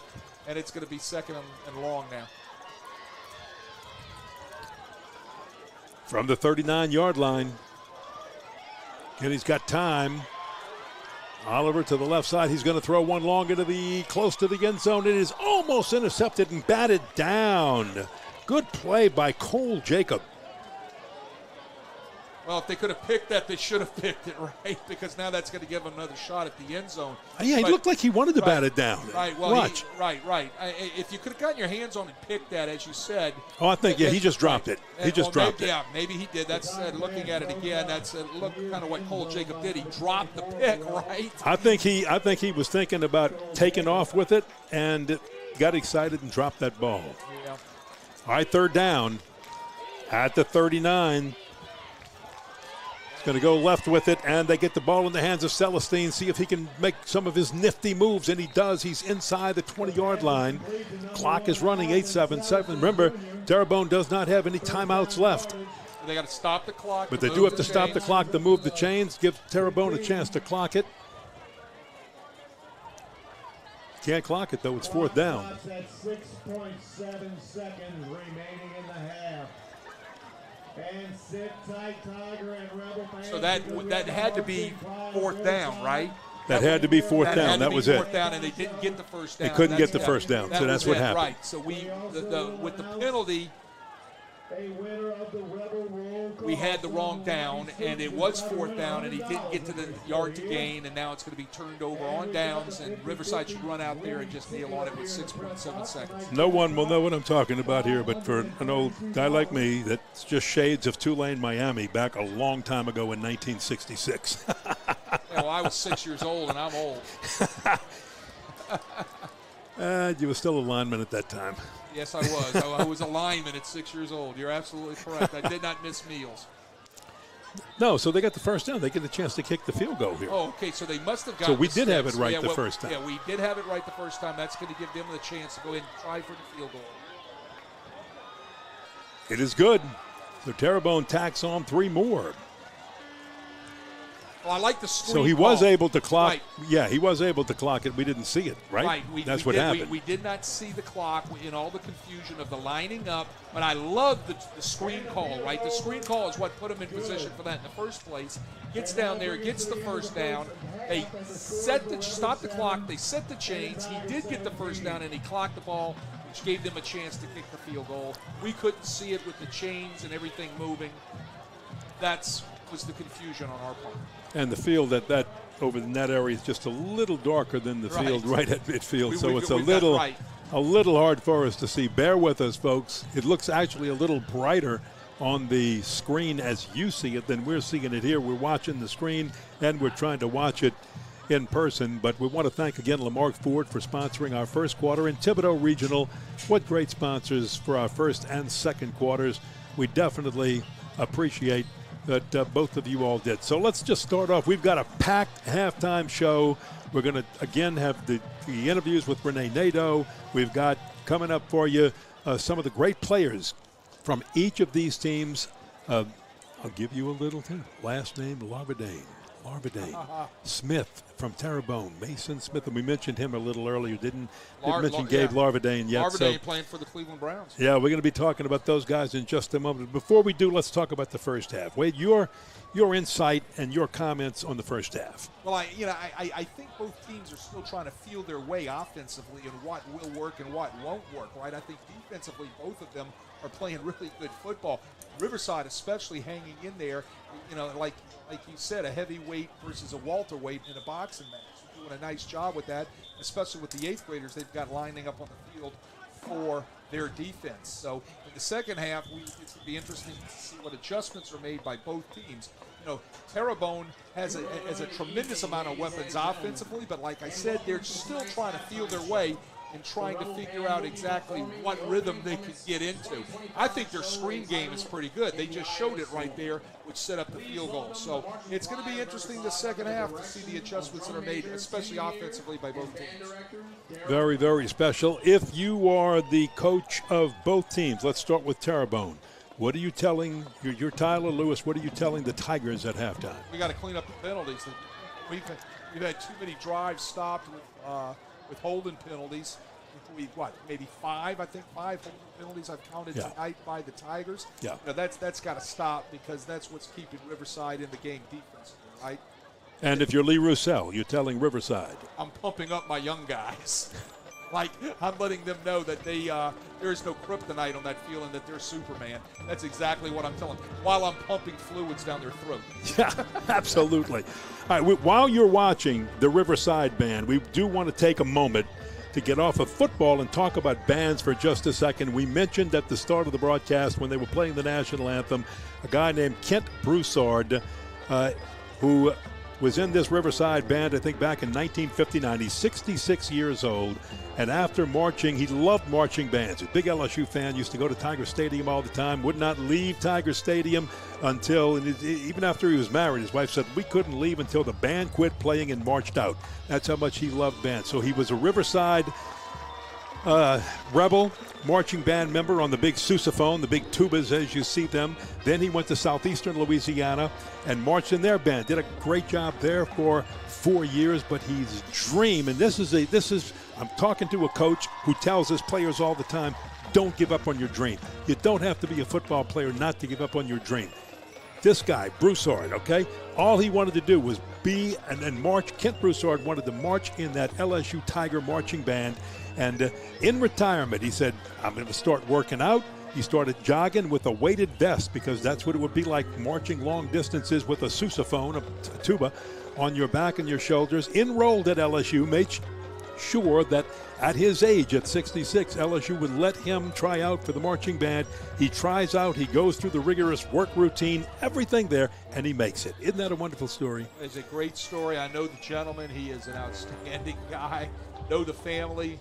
Look, when you want to do something, you're going to do it, whatever it takes in order to get it done. And that's the stick-to-itiveness that this guy has. And the major thing he did was at 66 years old, got himself in shape to go through the rigors of being in the LSU marching band. Kudos to him. Hey, kudos to LSU for giving him that opportunity. Hey, and silly me, I asked a question. Is he here tonight? Of course he's not. Louisiana Tech's at LSU tomorrow. The marching band is getting ready. They're all there, man. They're on campus, and that's where he is. He's getting so ready. We wish him luck. He's getting ready to march down that road into Tiger Stadium. That's what he's doing tonight. And what a thrill that is. Hey, let's move now to recruiting, to the best athletes in the area. Lenny Van Gilder spent just a little time with Renee Nadeau. And, well, if you want to know more about the top players in Louisiana who are going to be playing college football this time next year, listen to Lenny Van Gilder and Renee Nadeau talk it through. Thanks, guys. It's great to be watching high school football once again, and high school football means that recruiting season is not too far off, and no better person to talk about that than our own Renee Nadeau. Renee, let's start with the team that held up the trophy on the second Saturday of December last year, Edna Carr. They produced a lot of college signees a year ago, and this year figures to be no exception. You know, on your short list of the best players in New Orleans, they've got 6 of them, including 5 who are Power 4 commits. Yeah, you know, Bryce Brown said he didn't want to play a harder schedule, but I think he could probably play in the SEC West. I'm not sure about that, but he's got the talent that at least he can compete at that level. We'll go through some of these guys. Of course, 2 of them are committed to LSU, and Richard Anderson and Aiden Hall. Talk about those guys. Richard Anderson, first of all, he went up to 375. He plays really good at about 340, but he is disruptive. He reminds me a lot, Lenny, of Tyler Shelvin. Played at LSU, played in the SEC, in the NFL. But Richard, he had 15 tackles for loss, 10 sacks last year, 2 interceptions, and he dominated at the state championship game, 6 tackles for loss. He just took over that game. Aiden Hall, Richard Anderson is going to LSU. Aiden Hall is another one going to LSU. He's a safety. He played on a defense that allowed only 13 points per game last year, and he's a special kind of guy. He's about 6'1", 175, but he can cover a lot of area. Good IQ. Don't make the same mistake twice. He's a good safety. Well, you mentioned safety. 2 corners on this team, Hayward Howard, Maurice Williams, both headed to Power 5s as well. Howard's headed to Texas, Williams to Colorado. That's got to certainly help on the back end because teams are going to obviously be behind and trying to play catch-up, and it's going to be hard to do with those 2 guys on the corners. And Howard is a guy who's going to Texas, as you said. He's 6'2", 170, covers a lot of area. He transitions very well, got great skills. And on the flip side, as you said, is Maurice Williams, goes by the answers to Mo. He's going to Colorado. He's a shutdown cornerback, transitions very well. There's no weak spot. The corners are both, Division I prospects, and Aiden Hall is a safety. Really, Edna Carr has no safeties. I mean, no weaknesses, especially in that secondary. Leon Knoll headed to Nebraska. And then we haven't even gotten to the guy who, the straw who really stirs the drink for Carr, and that's quarterback John Johnson. He's a Liberty commit right now. Do you think he's a guy that could end up maybe parlaying something like that into a higher level, a Power 4 school before this season's over? He is good enough. John Johnson, who had almost 3,400 yards, 34 touchdowns last year, 8 interceptions. He also accounted for, Lenny, 900 yards on the ground and 12 touchdowns. He's good enough to be a safety or cornerback at a Power 5 school. He's that good. He was recruited as an athlete in Nebraska, as you alluded to. But John Johnson is headed to Liberty right now. I don't know if any reason why he'd change his mind, but he's going to get a lot of people knocking on his door. Leon Knoll is a guy who, you think of the athletes at tackles that have gone on to the NFL. Kevin Hughes, a lot of guys that have gone on who have played at Carr to the NFL. Leon Knoll is 6'4", 280 right now. He can play inside or outside, a good pass protector, and he's a reason why John Johnson doesn't hit the ground too often. We mentioned LSU with Anderson and Hall. They've got a couple of other local commits in Jabari Mack from Destrehan, Jalen Chapman from Warren Easton. Talk about those guys and how you think they project in Baton Rouge. Chapman is a guy who can play anywhere on the offensive line. He's a safety, projected as a safety or guard. He's not really a big guy, about 280, 285, but he's very, very intelligent, and he operates, really does a great job of running that offensive line for Warren Easton. And Jabari Mack, Justin Jefferson, Kurt Merritt, they've had so many great wide receivers going to the NFL, and Jabari Mack is another one who he's the best wide receiver in the state of Louisiana, and he's going to be a guy who can certainly play as a freshman. He's got the kind of skill. 10 LSU commits from the state right now, including the 4 local guys. You switch gears to Tulane, and they've got 5 commits from Louisiana, including 2 local guys, Jackson Williams, the DB from Shaw, and Jake Randall, the running back out of Newman. That's not necessarily – we hear a lot of guys come out of Newman, especially quarterbacks, right? But talk about him first of all. Randall is a guy who beefed up a little bit. He's about 190 right now. Of course, his brother Will is a tight end at Texas. But, Jake Randall ran for over 1,000 yards, almost 1,100 yards last year, 17 touchdowns. He averages, Lenny, almost 10 yards every time he touches the ball. So he's accounting for a first down every time he touches the ball. But his pass blocking and his receiving has really improved. Jay Will from Shaw, Jackson Williams is a guy. You think of Ryan Clark and Greg Brooks and Torrey James. A lot of guys have come who played in the secondary at Shaw and have gone on to bigger and better things. And Jay Will may be that same kind of guy. He's got good size, and he's 6'2", 170. He's a guy who drives to the ball, covers a lot of area. He could play nickel, cornerback, or safety. McDonough 35 has always produced some great athletes. They've got 2 wide receivers. Different situations, though. Ja'Kai Anderson's not going to play this year and is headed to SMU. But what about Hyde Jackson, who's headed to South Alabama? Obviously, when you got that kind of skill on the edge, that could make the Ron Eagles something to watch this year. Hyde Jackson is a guy who's 6'3", 200 pounds. He could play linebacker, Lenny. He's very, very tough. He's hit a lot of guys. He's committed to South Alabama right now, but a lot of SE schools are still trying to flip him a little bit. And I tell you talked about Ja'Kai Anderson. Ja'Kai Anderson is a guy committed to SMU. He really opened up things last year, for the Ron Eagles as a deep receiver, and he can be a special kind of guy. He returns kicks and punts, and he can do it all for the Ron Eagles. Couple other guys that you've got at near the top of your list. Ty Dominique from St. Aug's headed to UL Lafayette. And then the one undecided guy among your top-ranked guys in New Orleans is Keyron Smith, the running back out of Holy Cross, who really could be a 2-sport guy when he goes to college if he chooses to run track. He's very fast, 4.45 40, maybe faster. He runs good between the tackles. He's about 185, 190, maybe 195.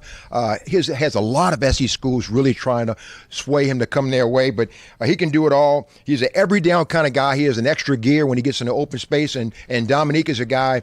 He's a great tennis player. It shows you the kind of athlete he is. Great off the edge, 6'3", 235. He really presses the edge and is a great pass rusher, and he'll really do a great job in the Catholic League this year. Well, we just mentioned more than a dozen guys here, but there's probably going to be more that pop up on somebody's radar with a spectacular senior year. So it's while a lot of these guys are committed, the recruiting is far from done, isn't it? Lenny, if I named a list, if I got you a list of possible prospects in a metro area, I could come up with almost 100 names. That's how deep this year is in the metro area. So if you haven't been to a high school game in a long time, you need to go this year. There's going to be a lot of prospects. This year and next year are going to be flooded with talent. There'll be a lot of college and maybe NFL prospects out there playing on Friday and Saturdays. We'll be looking forward, of course. Keep up with Renee's coverage right here at CrescentCitySports.com. And, of course, watch all of our high school coverage as well. And there's more to come when we head back to the stadium right after this. All right, we're back here at Mickey Roussel Stadium on the campus of Riverside Academy. The Riverside Academy Rebels hosting the Terrebonne Tigers from Houma, Louisiana at halftime. Terrebonne is leading 17-7. It has been a close ball game all the way through. Ken Berthelot, along with Wade Kaiser, along with Matt and Chip Merritt on camera and producing tonight. We appreciate all they do. Let's take a look at some scores, Wade. Besides this one, Terrebonne leading Riverside here 17-7, a 5A against a 1A. Terrebonne 5A, Riverside 1A. What strikes you as you look at the Crescent City Sports scoreboard? Yeah, just remember, go to Crescent City Sports. You can get all of the scores all around the state up to date, right? Let's just run through a few of these real quick. University Lab, who is a powerhouse, is up 49-8 on Woodlawn, Baton Rouge. West Monroe is back 41-18 over Huntington. Big one up north, Evangel Christian and Neville. Neville right now up by a point, 33-32 over Evangel Christian. Right here in the city of New Orleans, Bonneville and their new head coach gets a big win. It's a final from last night, 36-0 over Sophie B. Wright. Another final from last night, I believe, 49-0 Covington over Bogalusa. All right, in the Covington celebrating 100 years of football. There you go. Hey, this is a big one. John Curtis flew all the way out to California to play a nationally ranked Cathedral High School California football team. They are up currently in the fourth quarter, 47-26 over to Cathedral High School out in California. J.T. Curtis said he wanted to make sure everybody knew we played good high school football in Louisiana. They know it. There you go. They know it, J.T. Hey, over in Dallas tonight, you've got Jesuit of New Orleans playing Jesuit of Dallas. Jesuit of New Orleans flew out yesterday to take on Jesuit of Dallas. They are currently in a storm delay. They haven't even kicked off over there. So that's going to be interesting to see what time of the night they finish up over in Texas. No, what would be more interesting is to see who would be more nervous in that situation, you or Ron Manali, the Jesuit coach, if you were still coaching and had a team in that situation. Well, I'll tell you what, I flew all the way out here to play you. I'm not leaving. 3 in the morning, we're lining up playing, right? In the second quarter, Zachary is 14-0 over Plaquemine. And tomorrow night, you got a big one, West Jefferson and Franklin Parish. Hey, here's a big one, halftime. Edna Carr, 14, Archbishop Shaw, 0. Wow. That's a big one right there. Second quarter, Parkway up in Shreveport, 35-0 over Carroll. Down here in the city, tomorrow night, Riverdale and Patrick Taylor. That's going to be a big one for that district right there. Leesville, Sam Houston, 30, Leesville, 21.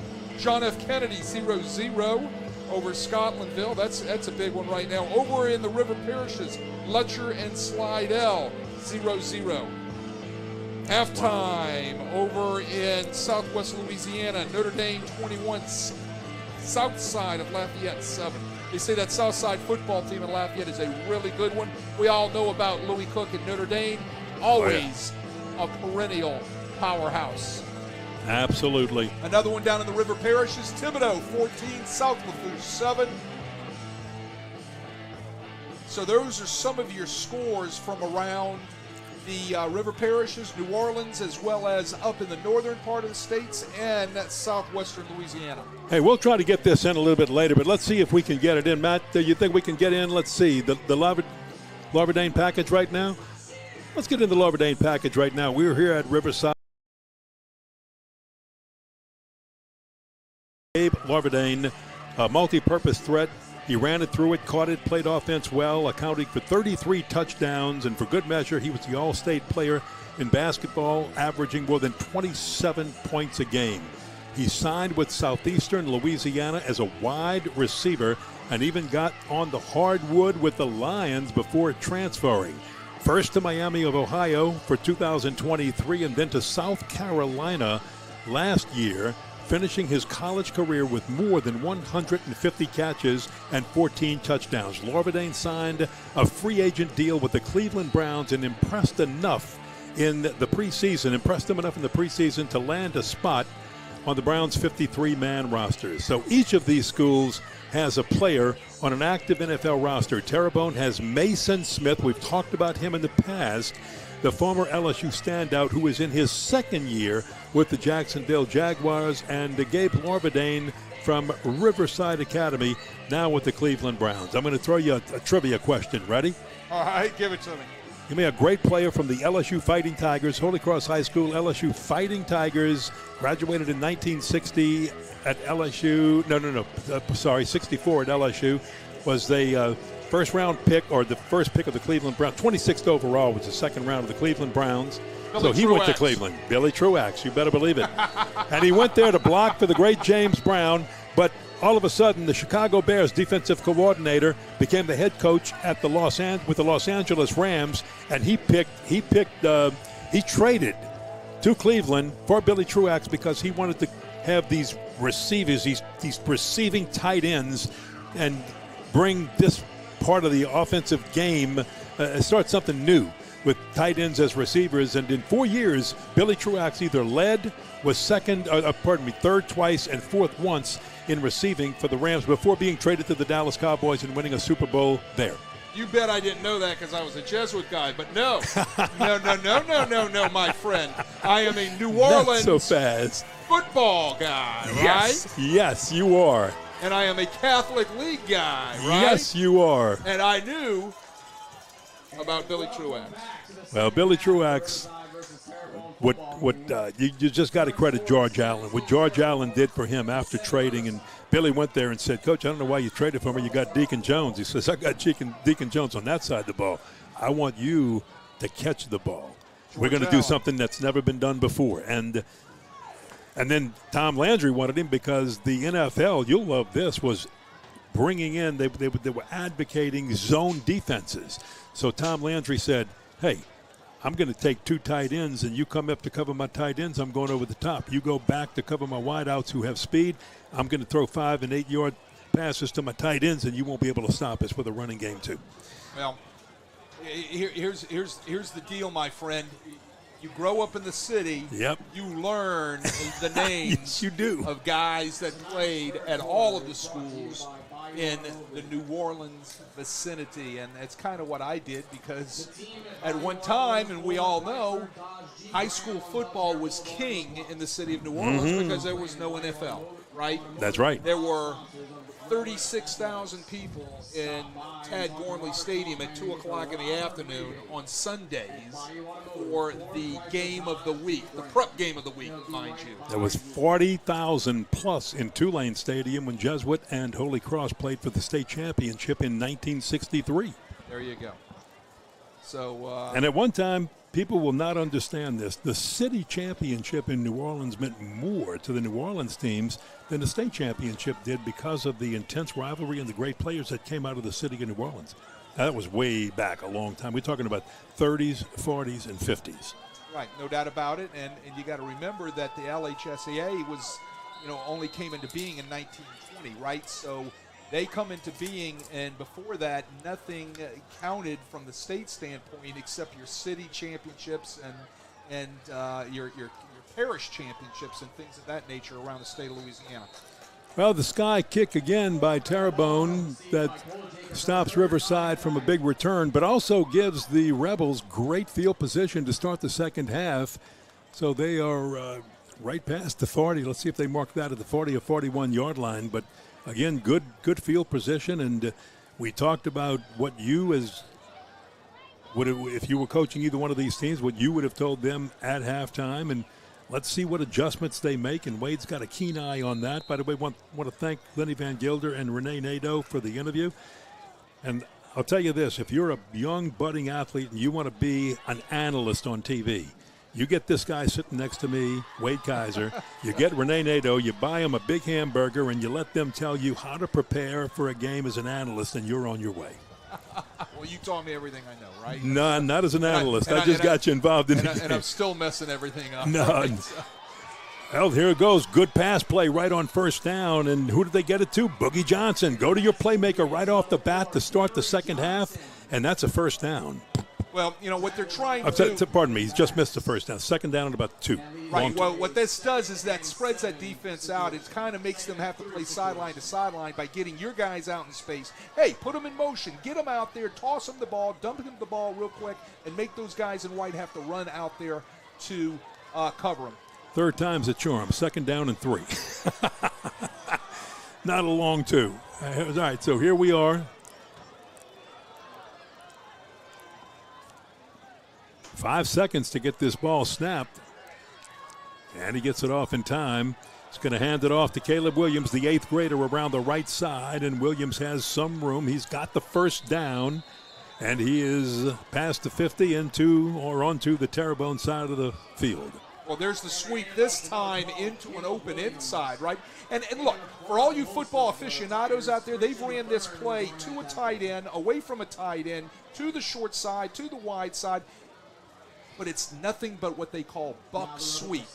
Pull two guys, get a kick, get a seal, try to create an alley, like Vince Lombardi said, and run the ball in the alley, right? That is buck sweep to the tee. Riverside has done a nice job running that play tonight. 10-yard gain for the 8th grader. 1st and 10 for Riverside at the 42-yard line of Terrebonne.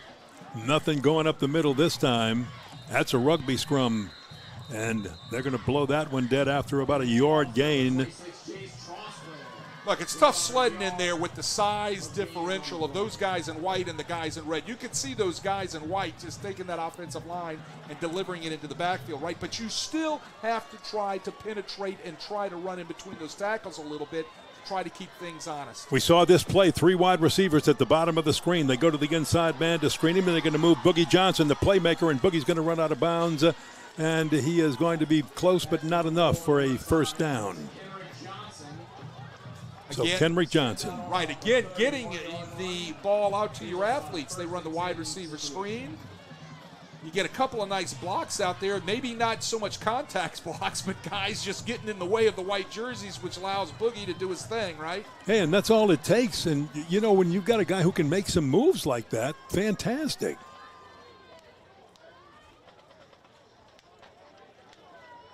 So it was enough for the first down. He did get it. This is the opening drive of the second half.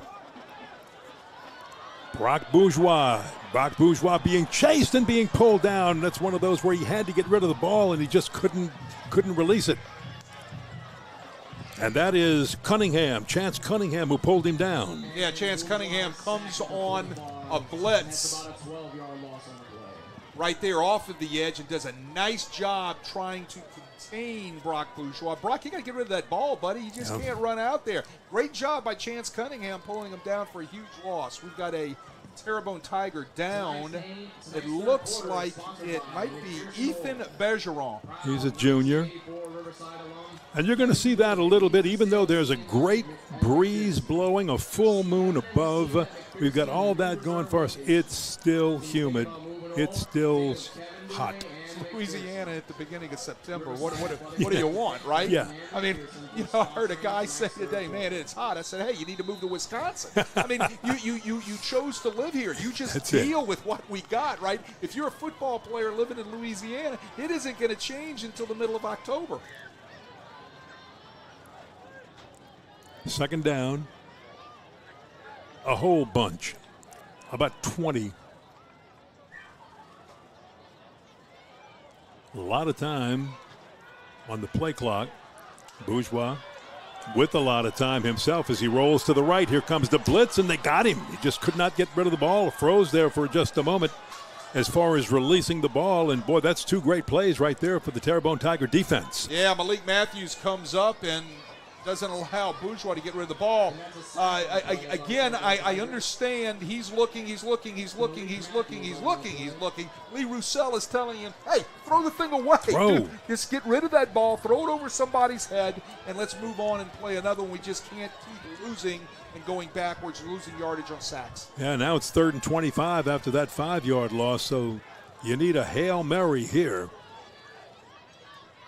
They need an Uber ride. Right? Well, I mean, you take 2 sacks like that. He, as a senior quarterback, needs to understand I got to get rid of this ball, line up, and play another down. He is so mature as a senior quarterback. Those 2 plays don't show what he's been able to do. He's just maybe trying too hard there. So you hand it off instead, and here goes Caleb Williams. Let the little 8th grader at 5'5" try to sneak around and under some people, and he does, and he gets a bunch of yards back. But it's 4th down and still a half an Uber ride. And there you go. And here comes your buck sweep or your sweep into the short side again. And like I said, they've been wearing that out all night. Terrebonne does not have an answer for that. 4th and 15. One thing that, because of the injury situation with 5 players out with injuries, Lee Roussel wanted to eat up a lot of clock. And he's done pretty good. He's worked 4 minutes off of it already. As they punt the ball away here. Just a little pooch punt that, boom, it's a great roll and rolls into the end zone. It will come back out, but he was trying to get that one to be down to somewhere inside the 10. It just took off on the roll. Yeah, that wasn't your usual punt where the punter lines up at 12 to 14 yards. Usually at 14 you get a deep snap, right? They stayed in their offensive formation and allowed the quarterback, and I believe that was Bourgeois that punted that football just to pooch it down, trying to keep it inside the 5-yard line, and it rolled into the end zone. Well, they ate up about 4 minutes and a little bit more than or almost 15 seconds on their first offensive possession. They didn't get anything to show for it. But let's see if the defense for Riverside, which should be well rested, as well as the offense for Terrebonne, let's see which one gets going fastest. So on first down, a trip up at the line of scrimmage and just nowhere to go. And I believe that was Ruffin. Sahu Ruffin. Double check that. Quincy Adams. Well, yeah, and there you go. That's something that we didn't see much out of Terrebonne in the first half, running in between the tackles, right? So they open up right from the beginning. Maybe they are going to make a commitment to run that ball in between the tackles a little bit and see if we can't go mano-a-mano versus the defensive line of Riverside. Boy, there's the quick slant in, dropped a little bit behind Mason St. Germain, to be fair. But he got his fingers on it, couldn't pull it in.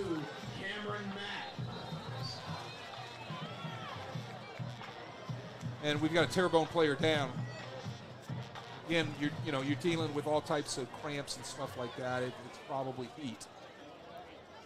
Cameron Matt was covering, again, with this type of humidity.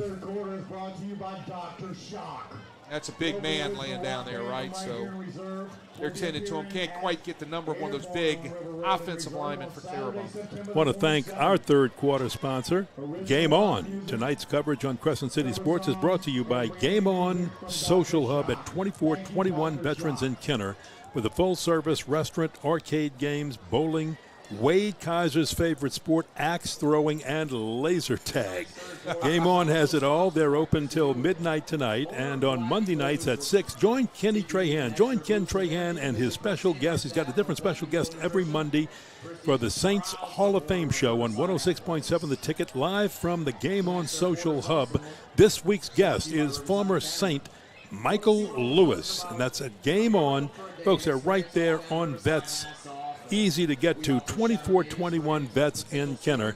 And I think if you request it, Wade Kaiser will put on an axe throwing exhibition. And if he doesn't, his wife Leah will put one on for him. At me. At him, that's right. He would have to stand in the target area. Now, I would trust Leah. I know Leah. I would trust her throwing the axe. I'm going to be honest with you, my friend. I asked her to go with me over the summer. Let's go try this axe throwing, have a few beers, and throw some axes. And then she gave me a look, and I said, never mind.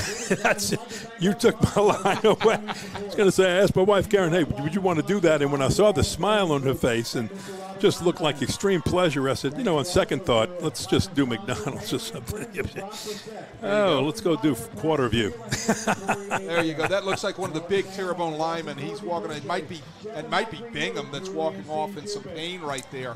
Hopefully there's nothing wrong with that. Louisiana Tech commit. We'll get him back in this football game. Again, 3 of the offensive linemen are college commits on this Terrebonne offense. Third down, 8 to go. There's a good throw, and he's got his man, Celestine. Will Celestine be able to make the move to get the first? And a little hard to see the chain over there. Did he get it? Yes, he did. So, again, get the ball in the hands of your playmakers. And Alvin Celestine Jr., he's lightning in the lightning thunder part of this. Quincy Adams, the running back, is thunder, but Celestine, one of the fastest players on this Terrebonne team, and he's got nifty moves to go with it. He's number 1, folks, if you're watching. Hard to see, I know, with the jersey numbers on the white, the gold on the white. We'll try to point him out to you. He's got the ball right now. Here he comes, Celestine around the near side. Slipped a little bit. Still got a couple of yards. Flag is down. Well, jet sweep to Celestine, a great way to get him out on the edge and try to use his speed, and he gets out there, and we've got ourselves a flag on the field for a holding penalty. Again, that's might be number 6 tonight for Terrebonne. Yeah. And holding penalty, so they're going to mark it back 10 yards from the snap. Yeah, Terrebonne has had quite a number of holding penalties, and I lost count. Oh, well, I didn't. 6. And the only reason I say that is, hey, first game I'm a little off pace on some of the stats that you and I usually keep. We do this without a statistician, a spotter, folks. But we bring it to you, and it is free. And that's important. Good fake. Oliver to toss. Incomplete. Just that kind of a night. That one intended for Adams. Now, I'll tell you what, great pressure by Ahmad Cage. Again, we've called his name a couple of times tonight. And it was a little fake on the jet sweep trying to dump the middle screen, but Cage kind of gets there and gets in the way of Owen Oliver. Yeah, interesting fact by the great Lori Lyons, the longtime writer for Times-Picayune and all of that. She sent me a text earlier tonight about Ahmad Cage, and Ahmad apparently was in a movie. Come on. Yes, he was in a movie. She had that in one of her little thing. What does she have there? Little. Yeah, pass incomplete on the left side. Almost picked off. Good defensive play on that by Cole Jacob, number 24. Well, just a little tidbit from Lori Lyons, the great writer who covered me for years at St. Charles, as well as when I moved into the city to Brother Martin at Jesuit. Ahmad Cage was in a movie called Windy. It came out in 2020. Thank you, Lori Lyons. We appreciate it. You are awesome. Yes, she is. It's always get great information from you. Hope you and your family are well. Oh, she's got a great podcast. And they do 2 different podcasts, and one of them, they talk with all the coaches here in St. Charles Parish. And watched one today. They had Lee Roussel on. Right. And look, Lori worked for the Times-Picayune for a number of years, and she covered me when I was at St. Charles for 9 years, and was a great. And look, I will always apologize. I might have not been so forthcoming as a head coach because I could have been in one of my moods. But Lori knows I have always loved her. She was always a great journalist, a fair journalist, and was really great with her writings, not for me, but for the kids. Well, let me say, that's what it was all about. Great lady. And Lori Lyons. Yeah, exactly. And full disclosure here, in order to describe properly all of your moods, she did become to be known as the adjective queen. Oh, there you go. Whoa, big rush, big sack. How's that coming on? Guess who? Number 50, Ahmad Cage leads it, and he gets some help. My goodness. Movie star puts a great move at the line of scrimmage. Watch him right there, folks, at the top of your screen. A little swim move. Completely gets around the left guard from Terrebonne and is in the backfield to bring down Owen Oliver for a huge sack. He got some help from Ethan Bourgeois. That's a big sack on the night the for movie Ahmad star. Cage. The movie star. There you go. I'm going to go down and ask him for his autograph after the football game. Well, that Ahmad Cage big play with help from Ethan Bourgeois forces a Terrebonne Tiger punt. And this one takes a bounce that's going to avoid a pickup and possible return. Took a Riverside bounce, but that's one where I think, if anything, Boogie Johnson was hoping it was going to bounce and he could pick it up and head toward that far sideline and take off, but it bounced away from him. But anyway, Riverside with it. They're trailing by 10 to the Terrebonne Tigers. This Terrebonne team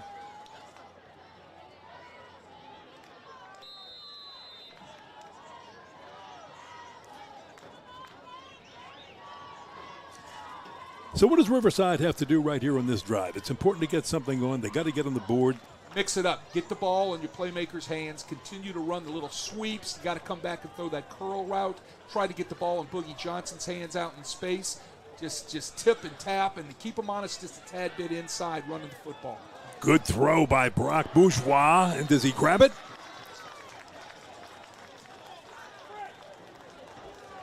The officials running. Yeah, he did. Got it. He pulled it in. And that was Boogie Johnson on that catch. Great throw. Sometimes, yeah.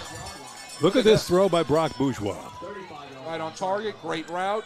Nice fade route. Boogie comes up with it. And that's nearly a 20-yard gain. Oh, and he's got a little limp in his giddy up there, right? So let's hope that's just a cramp. At the 35-yard line.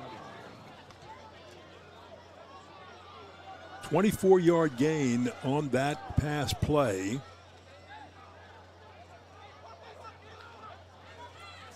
Bourgeois bobbled it a little bit, but gets it into the hands of, but nowhere to go, even though they put that ball right in the hands of the 8th grader, Caleb Williams. Well, he got pulled down from behind on that buck sweep, right? They're in 12 personnel again. The 2 tight ends flop over to the wide side of the field, block down, get the pin. They pull out the 2 guards for the kick out and the seal block, but he gets pulled down from behind, and it looked like it was Malik Matthews that chased him down.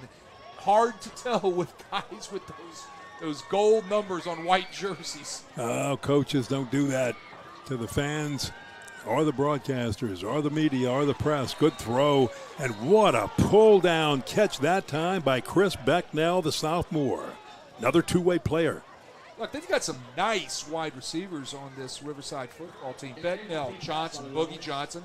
Incomplete. Caden Francois we haven't seen tonight. He's out, injured, another young sophomore. They have a lot of young guys that they can spread this ball around with that will give defenses problems in the upcoming weeks. As he hit the ground, that one came out. And so that makes it 3rd down and 11. Bourgeois on the roll. Bourgeois throwing, and that went off the hands of, I believe, the big tight end, Jake Bell. Been wondering when they might use those tight ends in this game. They haven't. He threw that at the feet of Bell. He was looking to get rid of that football. He was not going to take another sack because I'm sure Lee Roussel and the offensive staff talked to him after the last series, get rid of the football, right? So he pointed to the tight end, and he threw it right at his feet. And look, if Bell catches it, he's going down immediately. Defense is closing in quickly, so it would have been a short gain on the play. 4th down. Now, are they just going to pooch punt it again? Watch for the pooch punt here. Brock Bourgeois. And here it is. Pooch punt, this one high up in the air. And it takes a sideways bounce. One of Wade Kaiser's pitching wedges. When he'd like it to go straight. And it goes left or right. Yeah, well, he shanked it. That's what I do with a pitching wedge. I'll blade it, and it'll kick off to the side, right? So there you go. And Terrebonne had no one back. They were making sure that it wasn't going to be anything that could result in a first down. Played very well by the Terrebonne Tiger defense. And the Tigers have it with 3 minutes and 58 seconds to go in the 3rd quarter, leading by 10, 17-7 over Riverside. There was no scoring in the 1st quarter. Each team punted twice. Terrebonne had turned it over on downs. Riverside had thrown an interception. And in the 2nd quarter, Terrebonne opened up the scoring. The 11:01 mark led 7-0. Here's a toss. This one caught at the 27-yard line, and the receiver gets up to about the 30, and that's going to be Ahara Parker. I just love it when I see 8th graders come up and make tackles, right?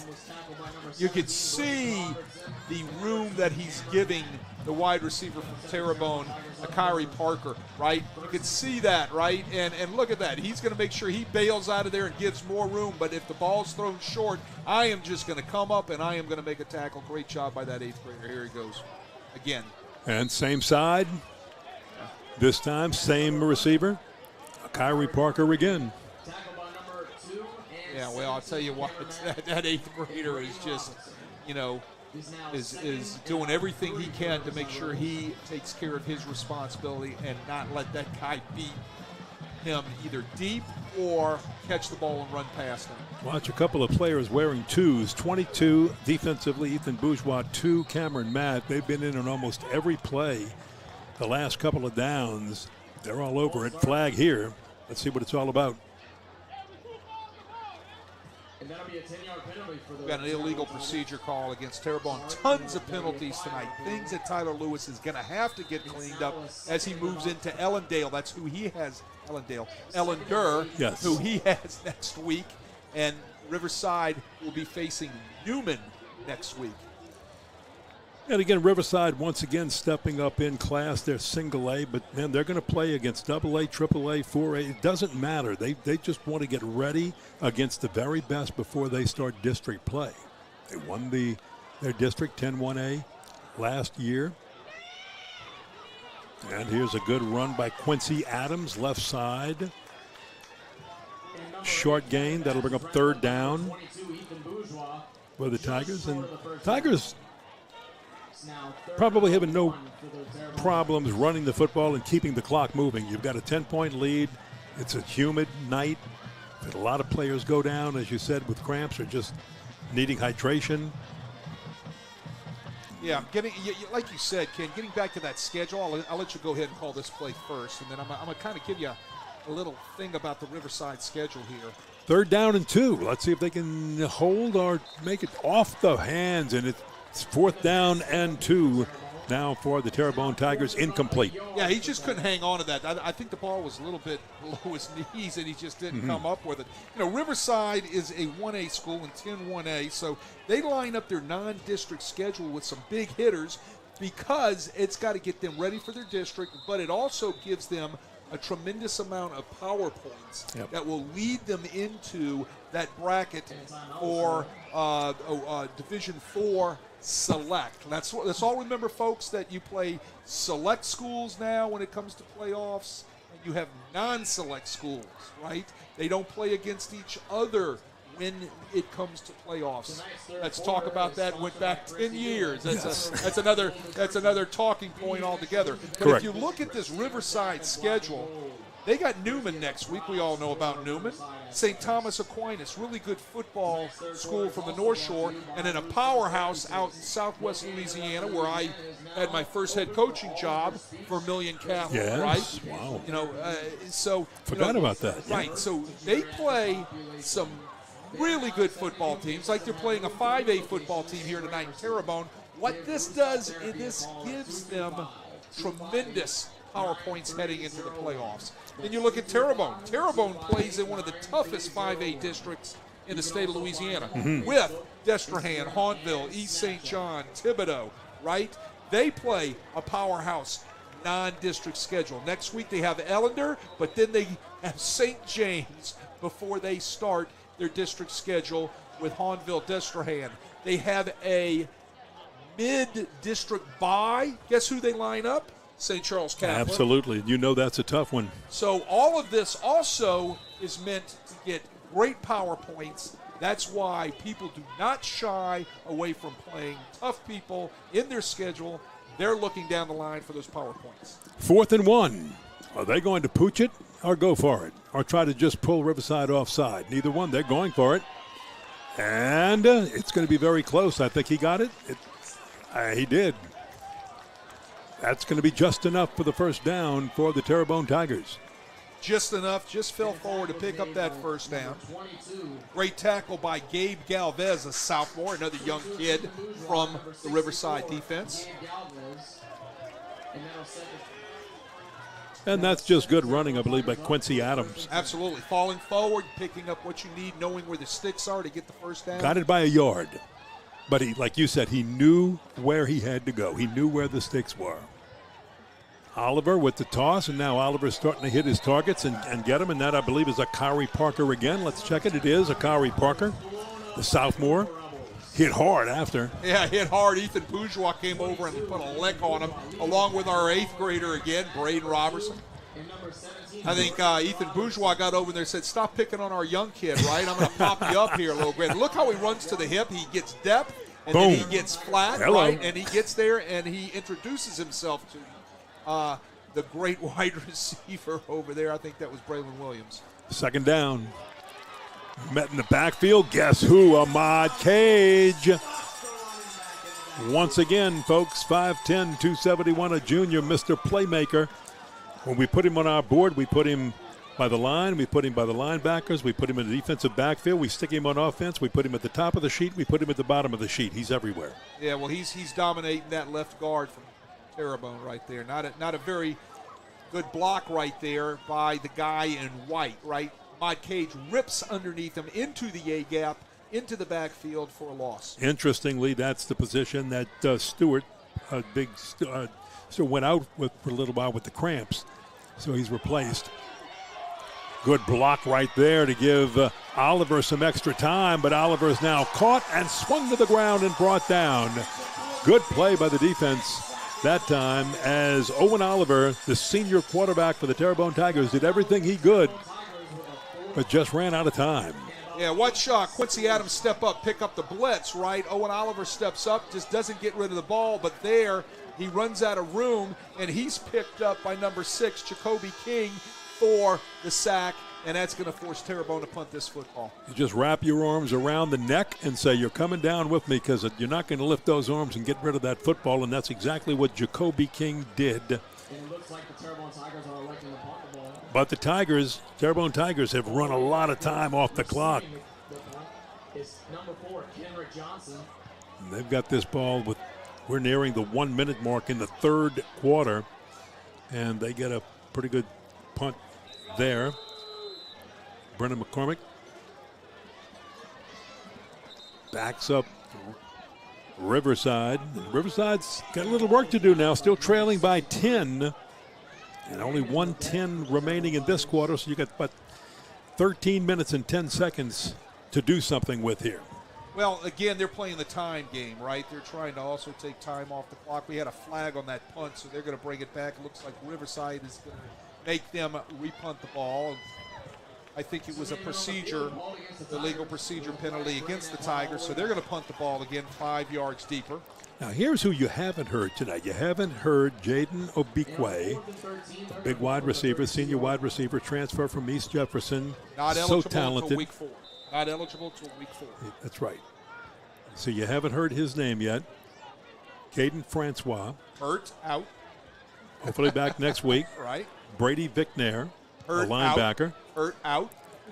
Cruz Calm, out injured. He is another junior. There you go. Plays on the defensive side. We're talking about all the injuries for Riverside. That's here, right. And one more, Cameron Green. Yep. Big defensive lineman. Big defensive lineman, number 5, right? So right. He is out hurt, right? So it's something Lee Roussel said, I think it's in the water this week. Yeah, and you know, look, he knows these guys will be back within a week, 2 weeks. Some of them, again, 4 for Obikwe because he's not eligible after transferring from East Jefferson. What is he going to add to this offense, by the way? 952 yards last year and 132 touches and 13 touchdowns. That's what he's bringing in week 5 on. Good luck trying to stop him. Folks, you just got to remember this isn't the portal like in the NCAA, right? Where somebody can just hop in. You've got two portal dates where you can just hop in and you can get picked up by another school, right? Well, no. In the LHSA, they have transfer rules. In order to make a move from one school to the other, it's got to be what is called a bona fide move. A bona fide move, one of the things that is part of a bona fide move, besides a whole other list of stuff, is you have got to move into the district and establish residence there. Yes. And that's exactly what happened. And he didn't do it until a particular date, so he had to sit 1 year to that date. That date will be up in 4 weeks. So that then will make him eligible to play for Riverside Academy. So then you have his explosiveness coming out of this thing with Caden Francois, another explosive wide receiver, back probably before that. And this Riverside team is going to have some weapons. Yeah, they're going to get well. They'll be okay. And plus, they're getting their young kids a lot of experience, right? Because you need depth. Brock Bourgeois, the quarterback, here comes some pressure, and it was picked up well, and he throws it incomplete. Johnson, number 4 for the Rebels, is incomplete. Defended by number 10. For the Terrebonne Tigers. Well, they're trying to run a high-low stretch here. Here comes the low route right there, and here comes the high route from Boogie right there on the out. There's a little defensive holding there on Boogie. Jersey got stretched, right? I'm surprised it didn't get ripped. The ball was a little bit off target, but I see the concept, and you got to see it there at home. You're trying to stretch the defense vertically, so you've got a low route, and you got a high corner route, sometimes called a smash or a China route. For all of you football aficionados out there that like to know the lingo. And off to Trosclair, Jace Trosclair, because of all those injuries, a guy who normally plays most of the time on defense, playing about every down tonight on offense and defense. And he's at running back, and he carries on first down for a short gain. Well, they got to give the 8th grader a break, Second down, right? pardon me.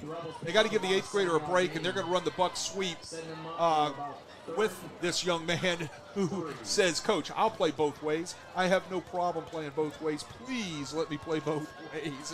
And he's getting his wish here tonight. You bet. He really is. Third down.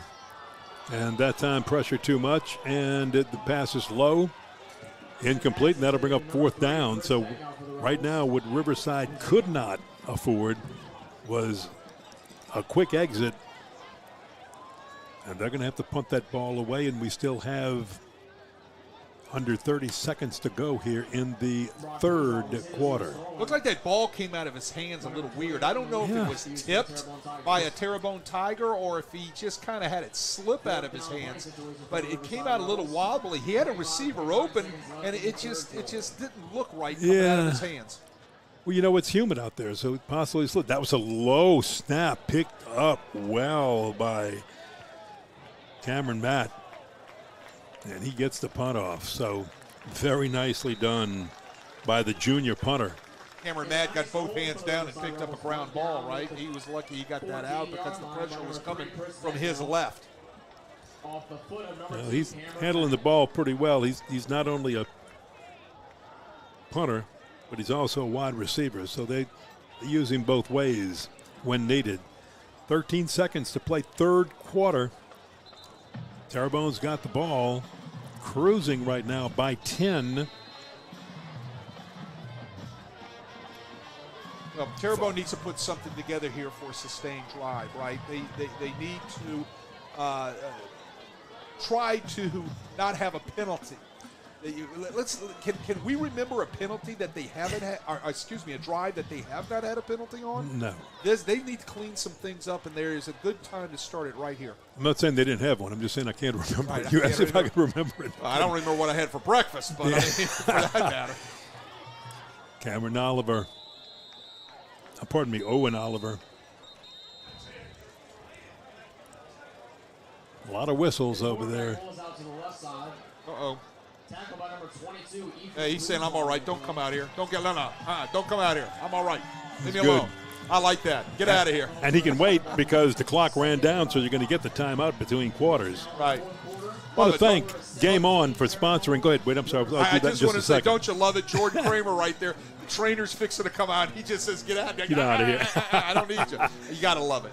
And you know what, folks? That's leadership. That's competitiveness. Coaches love to see that. I want to thank Game On for sponsoring the third quarter. Again, Game On, Social Hub, 2421 Veterans in Kenner. You just drive down Veterans, folks, going to Kenner. You can't miss it. Plenty of parking, lots of fun. Ken Trahan's there on Monday nights. And again, his guest this Monday night on the Saints Hall of Fame show, 106.7. The ticket is former Saint Michael Lewis. Michael Lewis, the beer man, right? The beer man. Remember that? I know the beer man. That guy, you're talking about a dream come true, right? One day he's driving a beer truck, right? He goes in for a tryout with the Saints. He can run. He can catch. He can make things happen. He made a football team, and he had a career. So we talked about a band member who always wanted to be in the LSU marching band, did so at 66 years old, as we had watched the Riverside band. Talked about that at halftime. Now we're talking about Michael Lewis. Folks, you're hearing it from a coach. You're hearing it from a broadcaster. Don't give up on your dream. Right. Go after it. God put it in your heart. Your dream is there. Go after that dream. Correct me if I'm wrong. I think Michael Lewis played at Carver High School, if I'm not mistaken. You know what? I should know that. I should know that. Somebody text me and let me know if I'm right on that one. I think he played at Carver High School. I'd look it up, but my phone's acting as a paperweight. And if I lift my phone up, everything's... Wait, there goes the spotting charts. If somebody knows that's listening out there in the New Orleans vicinity, go ahead. You know my number. Text me, let me know. But I believe he played in the green and orange. He was a Ram. Yeah, Carver Ram. Field of Dreams. I hope that stadium they're looking at building there, that will be fantastic. That's for the that Field community. of Dreams. They started it. They've just got to finish it, right? Or maybe they're still working. Well, I think they started it again. Right. First down pass incomplete. I'd like to see Terrebonne get back to running in between the tackles a little bit. They've got the size. They've got the weight. Right. They can run this clock out. They need to prove to themselves that this offensive line can dominate as they head into their district in 2 weeks, right? They've got to be able to prove to themselves that we can run that inside zone. We can run that counter that we want to run. I would love to see them right now at the beginning of the fourth quarter start running the ball inside in between the tackles. Just had a flag on the field for some reason. I think it's going to be a sideline one. Yep, there you go. Gotta love the old sideline warning. Did you have a get back coach? Yes, I did. Did I get sideline warnings? Yes, you did. Folks, a get back coach, his role is to remind everybody to get back. I had a great one. I was at Jesuit, Benny Baptiste. Oh, Benny. I didn't realize Benny was your sideline coach for a while. Heck of a player, too. Yes, he was. Third down. Quick toss. Oh. Dropped. Well, that was right in the numbers. I think that was Akari Parker. I think that ball hit him right in the chest and bounced off of him. Was it Akari Parker or Ian Buquet? It could have been Ian Buquet. I'm not sure. We cannot tell with those yellow numbers on white jerseys without a spotter, right? I mean, that's just hard to see with my tired old eyes, right? Well, and we're looking at a screen, but it's still hard to see even on the screen. But anyway, whoever the receiver was had it, I think, planted right in his chest. Yeah, it was. It was just a drop. Fourth down. Tigers have to punt it away. Big rush. Hurries it, gets it off, gets a great Terrebonne bounce right into the arms of the receiver. Nowhere to go. Boom. But Riverside will have good field position at their own 40-yard line, 60 yards away from scoring it up. They need a field goal and a touchdown. They've got 10 minutes and 43 seconds to do it. There's the rush. Again, Riverside needs to get back to what they started the second half with, spreading the ball around, getting it out there into your guys' hands like Boogie Johnson and Chris Becknell, and getting Caleb Williams loose out there on the edge. I guarantee you when Boogie saw that bounce, he was hoping he'd be able to do something with that, but that was great coverage by Terrebonne on that punt. That was good Terrebonne Tiger coverage. Get back to your inventive ways of moving people around, using some shifts, using some motions to be able to loosen people up out in space. Get the guys in white running more horizontal than they are running vertically up the field at you. Okay, fourth quarter. It's not too early to say this is an important drive for Riverside. It's an understatement, but they really have to make something happen here. Brock Bourgeois will throw left, get it in the hands of your playmakers, see what they can do. Becknell upended, flipped up and down. Well, he went down hard, and he got stuck hard by a Terrebonne Tiger over there. But what he does is he holds on to the ball. They run curl-flat combination right there. Take what they're giving you, dump the ball out there to flat, have a nice pickup, and you're looking at second and about 3 to 4.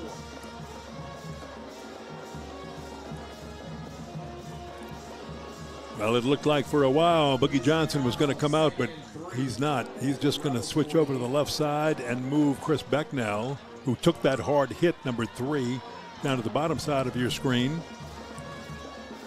Second down. About 3. Good fake, good play fake by Bourgeois, being chased, throws as he's hit. A diving attempt. Does he have it? Yes, he does. How about that? Caught at the 37-yard line. The guy that keeps that live is Brock Bourgeois. Everything collapses in the pocket, right? What he does is escape with his feet and his athleticism. He's looking downfield, keeping his eyes downfield, picks out 4 on the boundary and delivers a dart. 20-yard gain, first down. Again, you're seeing some of the maturity right here of Brock Bourgeois. 3-year starter. And he'll just throw the lob over the, didn't get the back shoulder, but might get the pass interference call for help right there. What would have helped the defender right there is to get his head around. He would have disengaged a tad bit, and you would have not seen the defensive pass interference penalty called. I mean, everything, he's in good position. He's in great position. What he has is his hands on him in his chest. If he gets his head around, technique-wise, that allows him to get his hands off of the receiver. There would have been no penalty, and he might have picked that ball off. Absolutely. That's the coup de grace on the whole thing right there. So big penalty moves it down to the 21-yard line. As we said, this is a critical drive for Riverside. They're going to hand it off to Trosclair. Trosclair around the left side. He's got a few. It's not out there, young man. Sooner or later, you got to dig and get north and south. You can only go east and west for a certain amount of time, but this game is played north and south. Here comes the kick out by 51. Here comes the seal from the backside guard, 58. That's where you should have dug right there, right off the outside hip of 58 and gone north and south. That time a senior quarterback, handing off to a senior running back, Jace Trosclair. Second down, 8 for Riverside. Time is of the essence, 8.5 to go. Well, Riverside needs 10. They've got to come away with some points. It doesn't necessarily have to be 7. That's right. They've got to come away with some points here. They got a good place kicker. They got to make it a one-score game. Make it a one-score game is critical right now. And they know it too, so right now Lee Roussel wants to talk about that with his Riverside Rebel team, and that'll give us an opportunity to catch you up on a number of things and thank our fourth quarter sponsor, and that is Lamarck Ford. Sponsors the first and the fourth. Tonight's coverage on Crescent City Sports is brought to you by Lamarck Crescent City Ford. The Commercial Vehicle Center at 6121 Jefferson Highway in Harahan. That used to be a big truck place. Lamarck Crescent City Ford. We got a truck for that, says Ronnie Lamarck.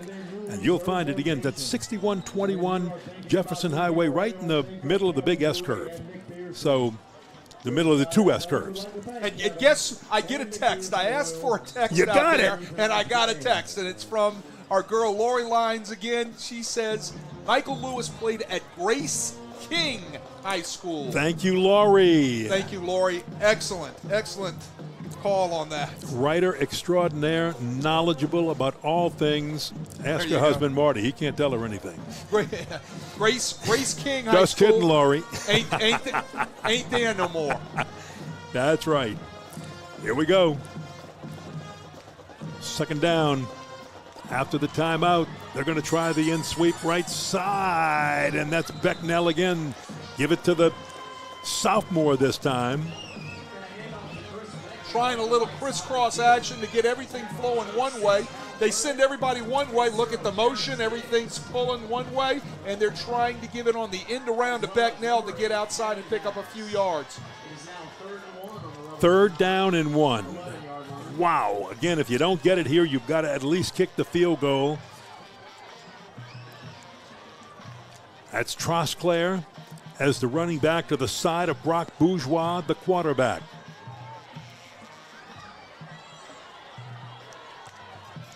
Bourgeois with the snap, the fake, no, the give to Trosclair over the left side. I think he's got it. If so, that'll move the chains, and it'll be first down, Riverside. Well, they haven't run much in between the tackles tonight. They just done it a few times to keep them honest. Right here, they do it, and Trosclair pounds it inside the inside zone. Nice hole right there by that Riverside offensive line in order to pick up that big yard right there. Might be one of the most important yards of the night for Riverside to keep this drive alive. First and 10 from the 17. And he's looking. Oh, he's got a man wide open in the end zone. Touchdown, Boogie Johnson. It didn't have to be the touchdown, but it is. Boogie Johnson, what a play. It wasn't so much the route, and it wasn't so much the catch. It's the back shoulder throw by Bourgeois. Bingo. Look at the back shoulder. Completely throws it where the defender is not. Allow the athlete, Boogie Johnson, to turn around and catch that football. What a throw by Brock Bourgeois. Wow. big score for the Riverside Academy Rebels. And a bad snap, and the extra point is no good. Oh, my goodness. Bad snap. Couldn't get it down. Kicked right into the line. And it's a 4-point game, which means the field goal is now out of play.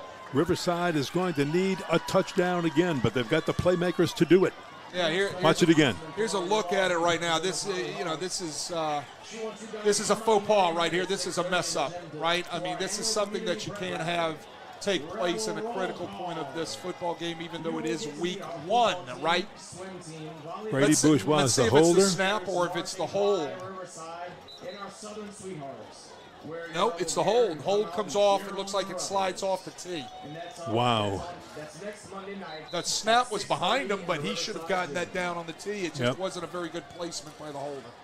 Well, it's going to make it a little harder now for Riverside. They're going to have to settle, and they can't settle for the tie. They're going to have to go for it all. Let's see how the defense can do. Well, the first thing is they got to come up with the stop. What Terrebonne has to do, Terrebonne needs to sustain something, and they can't have penalties. There you go. By the way, I'd asked you, we're talking about Lori Lyons. Isn't Lori's high school alma mater Terrebonne? Yes, it is. Yes, it is. She is a Terrebonne girl. She is a Terrebonne Tiger. My wife is a Terrebonne Tiger. She was Karen Fungi at the time. There you go. She is a Terrebonne. But your wife, Leah, was a Vanderbilt Catholic. She was a Terrier.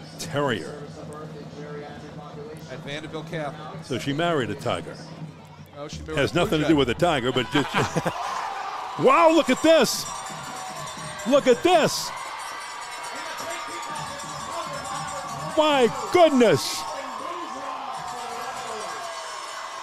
Goodness, Ethan Bourgeois. Wow, let's watch that one again. Ball did go 10 yards. Yes, it did. It was not touched by anybody in a white jersey. It was popped up into the air, and Bourgeois picks it off in the air and advances it. Can you advance it? Yes, you can advance I thought so in high school ball. Kick that can be advanced. It can be advanced at any level. The officials were talking about it, and yes. Right. Well, what they were talking about is, did the ball go 10 yards? They approved that it did go 10 yards. And coming back. It's not a touchdown. No. So I don't think you can advance it. Well, either that or it was touched and it was muffed. Touched. It might have been touched might have been muffed. And it couldn't have been advanced. What a momentum swing. Shades of Sean Payton. And there's the throw, and is it a catch, or did he? Looks like he was out of bounds. So that's 2nd down and 10 for Riverside, but what a momentum swing. Now you have to take advantage of that momentum while you've got it with 7:37 to play. Trailing by 4. Riverside knows what they need. The Terrebonne defense knows what they have to do. And I want to go back and correct myself. We cannot, in Federation rules, advance an onside kick. I wasn't sure. Right. No, you could not advance an onside kick. So where it was recovered in the hands of the kicking team, that's where the point of the line of scrimmage will be for Team A. That is the kickoff team. And the officials took their time. They talked about it. They made sure they were right on the call. They placed it, and there it goes. Brock Bourgeois wanted to throw long. He doesn't. He dumps it short instead. It is complete, and that's going to be very close to a first down. It's just going to be short by a yard or two. Again, Bourgeois is the guy that makes that happen, right? Yes. He's the guy that keeps everything alive. He escapes the rush internally that's coming from the two A gaps, gets outside, and puts the ball on the numbers to, I believe that was St. Germain.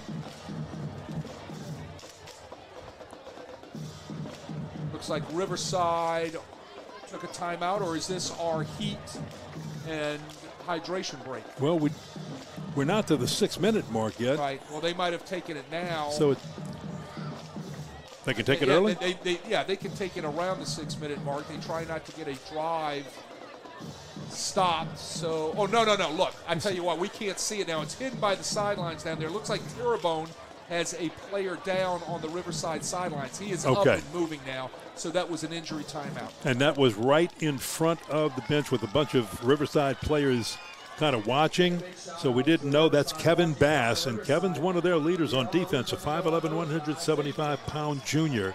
Been in on some big plays tonight. He seems to be okay now. He's struggling a little bit with the jog, but now walking off and jogging on the far side of the field, the top part of your screen.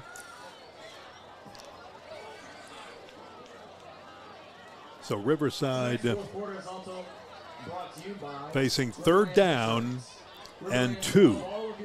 And this is a big 2. Ball at the 39-yard line of Terrebonne. They have to get it to the 37 for a first down. Definitely 4-down territory. Got 2 plays to make it. Brock Bourgeois with the senior Jace Trosclair alongside him. Getting the call from Trosclair, the handoff, and Trosclair hit at the line, falls forward. He's going to be short. And they're going to go for it. They've got to go for it. Yeah, I would think. Yeah. I mean, it's got to be 4-down territory here. Last time they did this, they tried the left side between the tackles. This time they tried the right side. Looked like for just a moment he had a hole, but it closed quickly. Well, they had 2 downs to get 2 yards, right? So here we go. They got 1 on 3rd down. Can they get this one on 4th down? Who will get the call? 4th down, 1. Time is of the essence. Clock just under 7 minutes. Riverside trailing by 4. Good fake. He's going to go long with it. And there's a catch. No, he dropped it out of bounds. A lot of hand fighting. No flag thrown. Clean defensive play by the Terrebonne Tiger defense. And it's Terrebonne Tiger football. They're in man coverage down here at the bottom. He is in phase. Did you see him get his head around? Yeah, just what you said last time. But did you also see his hands disengage? Disengaged and went up in the air. Exactly. So, excellent call. No call, should I say, by the officials. Yeah. An excellent job by the corner down here at the bottom of the screen, covering the fade route. Kind of surprised that they took a shot at that point, that they didn't put the ball on the ground to pick up that 1 yard. Or the short pass. Oh, there goes the flag. Wait a minute. That's going to be on the sidelines. It looks like that's going to be on Coach Roussel. Well, that's the last thing you want to do right now is give Terrebonne some extra yardage with 6:43 to go.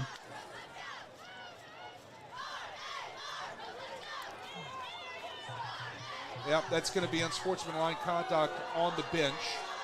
And look, you can understand in the heat of the moment why everybody who is a Riverside Rebel fan would think, hey, that was pass interference. But as Wade explained so aptly, watching the replay, it was a great no call. I thought it was a great no call. There were no hands involved, and he slightly got his face back around. Now, I am not a fan of an official to continue the argument with the head coach, and that's what we're seeing down here at the bottom. The official's job is to officiate and not continue the argument. This isn't a baseball game. Boy, look at that Riverside defense swarm, loss on the play on 1st down. Mike, who would you think it would be? Ahmad Cage. Ahmad Cage has had about 5 solid plays this second half that have been difference makers for this Riverside defense. Right there again, he beats the guard, who, remember, is a backup for a college football commitment in Tad and Bingham, which we haven't seen come back. And again, it's so hard to see the numbers. I'm trying to get binoculars on him. And Ahmad Cage is just eating this young man's lunch tonight in the second half. Wow. So that's the hydration break timeout. There it is, right at 5:59, right around 6 minutes. You try not to interrupt the drive if you can. Maybe we can get a quick one in here, Matt, if we can, Chip, we can get that. I'd like to show that Gabe Larvadain video one more time during this. One of the great backs, here he is, 5 years ago. Riverside produced the Metro Player of the Year in Gage Larvadain, the multi-purpose threat, ran it, threw it, caught it, played defense as well. 33 touchdowns overall accounted for good measure. He was an all-state player in basketball, averaging more than 27 points a game. He signed with Southeastern Louisiana as a wide receiver, and he even got on the hardwood with the Lions before transferring after Southeastern to Miami of Ohio for 2023, and then to South Carolina last year, finishing his college career with more than 150 catches and 14 touchdowns. Larvadain signed a free agent deal with the Cleveland Browns and impressed enough in the preseason to land a spot on the Browns' 53-man roster. Pretty good. Here we go. Action back here. Still going after the 8th grader, right? That time again, Braylon Williams, they're lining his big body up out there, and they're still attacking the 8th grader. I just wanted to mention, too, we had already talked about in years past, Terrebonne's great player, Mason Smith, stand out at LSU, and his second year with the Jacksonville Jags. Good video put together by Lenny Van Gilder. We appreciate that. The Leinster. First down, and that's all Terrebonne has to do right now is just drive the football. Just drive. They can keep it on the ground. They don't have to stop the clock. They're doing it right there. And the pressure's on the Riverside defense to try to stop them inside the 40-yard line of Riverside. But wait a minute, flag on the play, holding. This one's coming back, and it's, more importantly, for Riverside, going to stop the clock. Well, it stops the clock, and it's going to kind of negate the first down there, right, that they had completed a nice pass on to get, and they're going to bring it all the way back. And, you know, look, again, I think that's 7 or 8 on the night holding penalties by the guys in white from Terrebonne, and you know, those are things that they're going to have to clean up as they move forward versus Ellender next week. And then, you know, in 2 weeks they're going to be moving into district. So, you know, those are things that they've got to get straightened out. And again, 3 of these offensive linemen for Terrebonne have college commitments. Bingham, Tatum Bingham, Louisiana Tech commit. Christopher Stewart, Southern commit. And Ryan Mosley, a North Texas commit. And the 4th player is on the defensive side, and he's big number 99, Julian Coleman, and he is an Arkansas Monticello commit. The Boll Weevils. You know, I forgot that. I forgot they were the Boll Weevils. I love that mascot. First down for Terrebonne. 5:25, clock counting down. Terrebonne's going to let that play clock run down. That's 10. It's down to 5. When it gets under 5 and close to 3, they'll take the snap right at 2. They want as much to come off of it as possible. And there's a toss and complete. And wow, that's a good pass and catch right there. Very well done by Akari Parker, the sophomore. 6'1" frame. Yeah, well, again, that's stealing, right? Because look at the cushion you have against the 8th grader up there, Braden Robinson, who's doing all he can, right? He can't get beat deep, but they're going to run the deep stop route, and all you got to do is deliver the ball. If you're Terrebonne, Oliver does that, and they get the first down. Hey, Akari is 6'1". Braden, as an 8th grader, is 5'5". So you got that kind of distance. Throw it high. Well, that, and look, you know, that young man out there is doing everything he possibly can to keep that guy from going end zone, right? So you're going to take what you can get, and they're going to run him off, and they're going to make the stop route, and he's going to get the first down on those type of routes. 1st and 10, they'll go right side with it to Celestine, and you know what Celestine's got to understand, right? What Celestine's got to understand right here, he's got to understand the dynamic of the game. 4:45, 4:44. It looks like he ran out of bounds, but apparently he didn't because the clock is running. So that's if he did not, we can't tell on that side of the field. If he didn't run out of bounds, that's a smart play by that young man, understanding, you know, with good common football sense. Well, now they've stopped the clock. Now they stopped. Somebody called timeout. No, nobody called timeout. I don't get it. I think it was supposed to stop when he ran out of bounds. Bingo. There you go. So I take back everything I said, right? Left side run. Stay in bounds, young man. That's exactly what Celestine did that time. Right, on the other down. Get that clock running. He probably got an earful from Tyler Lewis on the other side, because if you're going to run out of bounds and make the mistake, don't do it in front of your bench. Exactly. So he goes down inbounds, and I think that's going to force Riverside here to. I'll tell you what. Nope, there's a penalty. It's on Ethan Bourgeois for that late. I mean, that was a smack. It's got to be, let's see. Nope, they're moving against Terrebonne. Nope, against Terrebonne. It had to be either another hold or. Well, that was a clean hit then. For a moment, I thought it was just a late hit. But another penalty, and it stops the clock. For a moment. Clock doesn't like to stop. It's working in the heat.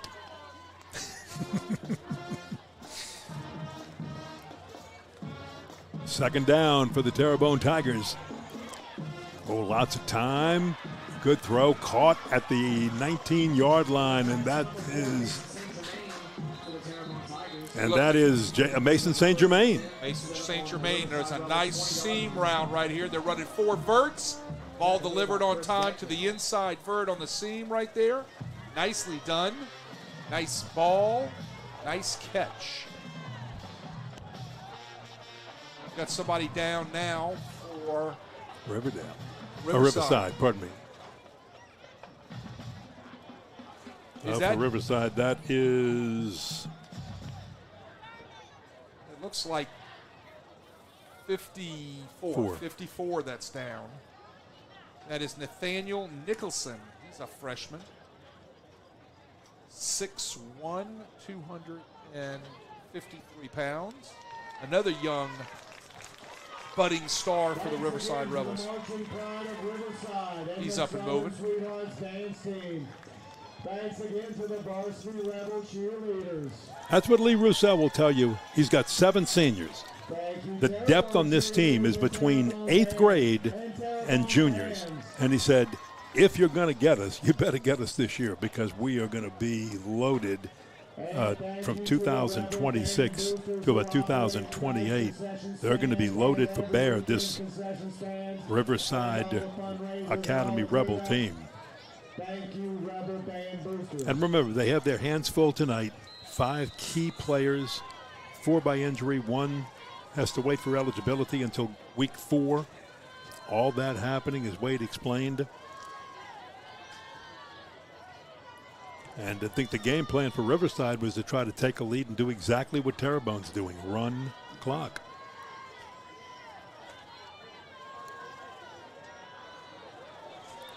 And just right up the middle, off you go. And when you've got guys like Sahu Ruffin or Quincy Adams, that was Ruffin on that carry, number 3.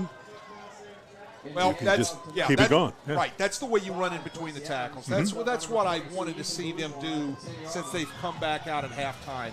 To establish the line of scrimmage, use our big bodies. Let's get off the ball. Let's create running lanes for our running backs in between those tackles, and let's gain some momentum as well as some feel good for ourselves because we want to be able to knock people off the ball and run in between the tackles vertically. Second down to the 10-yard line.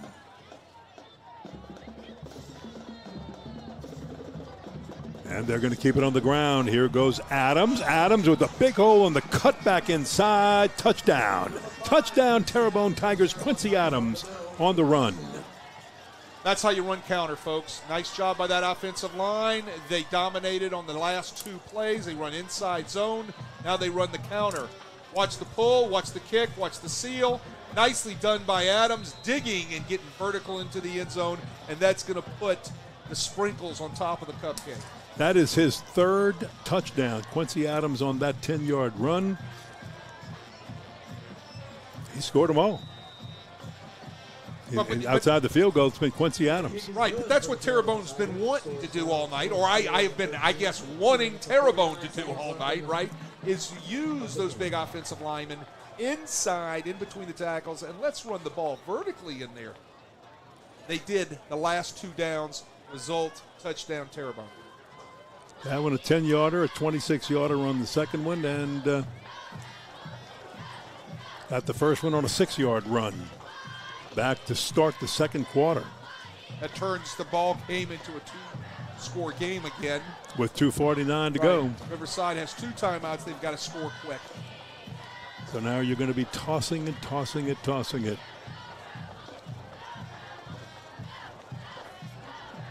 What have you seen in this? Let's talk about both teams. What have you seen in Terrebonne that you like as they're going to make their run in 8-5A. You know, what I really like about Terrebonne is their size. They can be physical when they want to be. They need to get away from the penalties to allow their physicalness to come out, right? If you are always physical, but you're getting penalties, that takes away from you exerting yourself on your opponent, right? Because you become timid. Timid is not good in this game. No. So I like when they're physical. That's what I see that they have the ability to do. They just got to start doing it on every down and get away from those penalties. Two things a lot of the offensive linemen from Terrebonne are going to see in their sleep for the next 2 days. Yellow flags, coach yelling in their ear because of the yellow flags, that's one. And the second is number 50. Well, they're going to be seeing a lot of Ahmad Cage because he's been all over the place for the Riverside Rebels. Well, Ahmad Cage is going to give everybody on that Riverside schedule fits this year. Yeah. The guy is a great football player, and apparently he's a great actor, too. Yes. Let's not forget about that. Thank you, Lori Lines.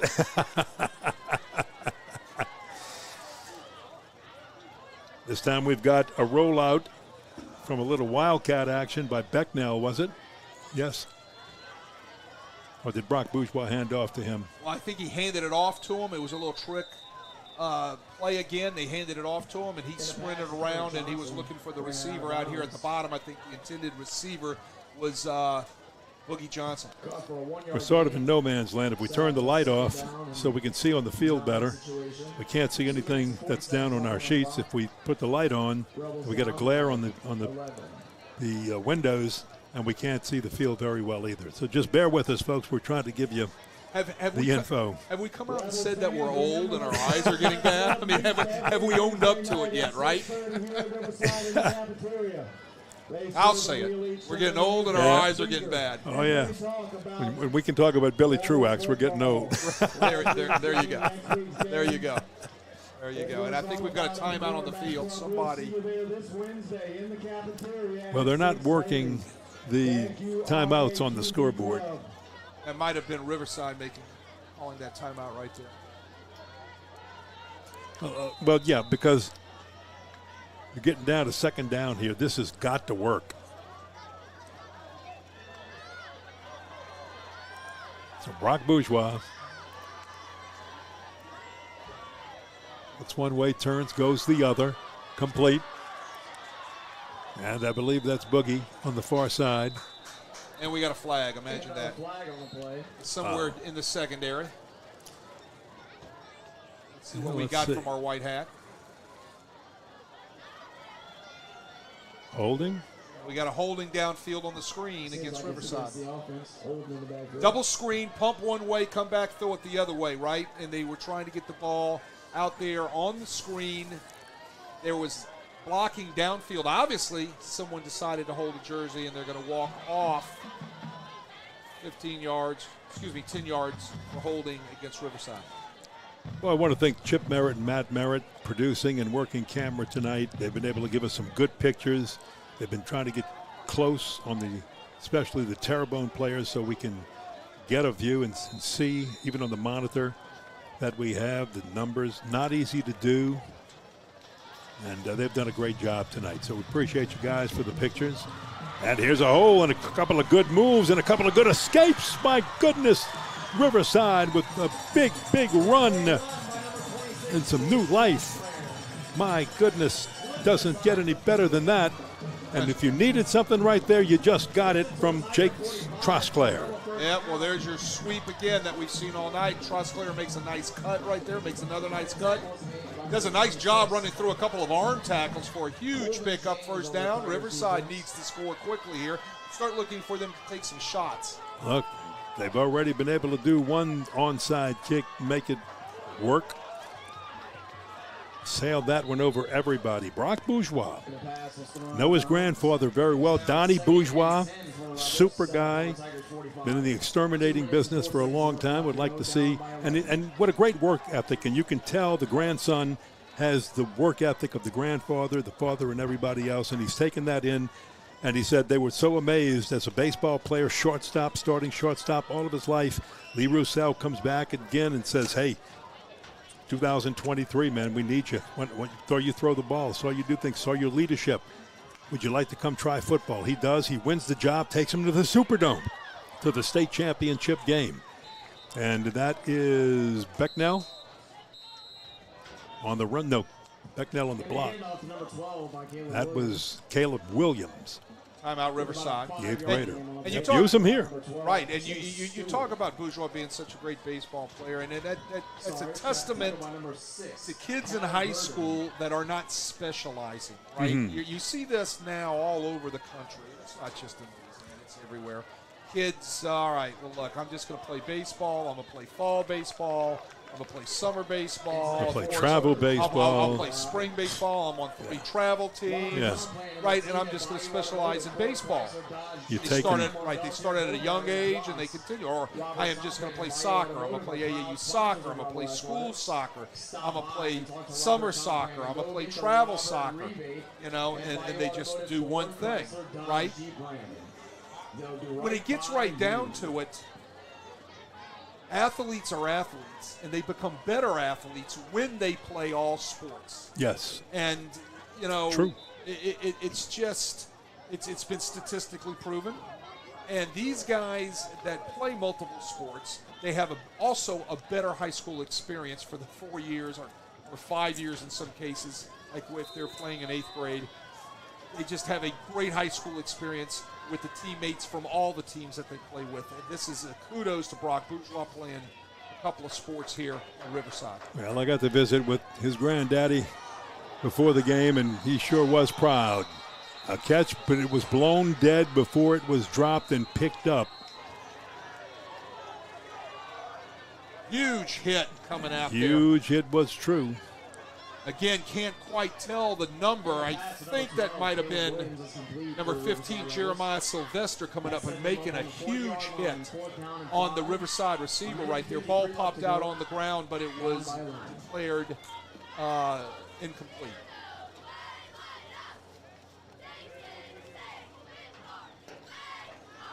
It's 4th down. They're going to have to get the sticks right here. Got to get it. This is it. If you're going to have any chance. 4th down, 5. Lots of time. There's the toss. It's caught. At the sticks for a At first the down. sticks. Is it enough? Is it enough?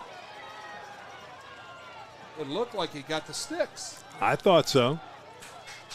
They run the route at the sticks depth. The ball's thrown. Did he drop it? Could that be incomplete? I'll tell you on that replay. Must have been incomplete. It Ball looked hit the incomplete. ground. Yeah, ball hit the ground. On that replay, it looked incomplete. But, man, you had to take a close look at that. It was so close to a catch. Turnover on downs. That's going to be ball game because Riverside does not have enough timeouts to stop the clock. Terrebonne should be able to kneel it out right here. And that was a hard-fought win tonight by Terrebonne. Good football team going forward. Those guys got to clean up some stuff with the penalties. Hard-fought game by Riverside. They've got to get well, right? As they head into Newman next week, Terrebonne heads into Ellender next week before they start district play in 2 weeks. Yeah, and getting well for Riverside is very important, and just getting things right for Terrebonne, like no penalties. Bring that under control so that you're not stopping your own drives. This is a very good Terrebonne team. Last year, these two teams played to a 48-42 back-and-forth runaway down in Houma that Terrebonne won. This year, you're looking at 24-13. Unless something drastic happens, 24-13 Terrebonne in a win here. Both teams played well. Nothing to be ashamed of. A lot of things to clean up. Terrebonne, nothing fancy here, just up the middle. Stop me if you can. Let the clock run. Terrebonne was assessed a delay of game penalty, so it was 1st and 15, and they pick up 15 yards, or right at 15 yards. No, they move the chain, so it'll be 1st down again. Rebel fans, our next home game is 2 weeks from tonight. That's September the 19th versus Prairieville. One more run, and they could probably just take a knee. Well, they can take the knee now. I mean, that's first down. They can. And that's what you get. Yeah. All right, you'll get victory formation now. Take the knee, let it roll. Nice way to open this season. And as we said, both of these teams, you can tell, are built to be in the Superdome. It's a little bit more. Oh, a late flag is thrown here. Now, wow, this just pops up. Now stop the clock with 1:10 to go. So some words exchanged. Not sure. We're looking at it as you are. But that flag went high in the air.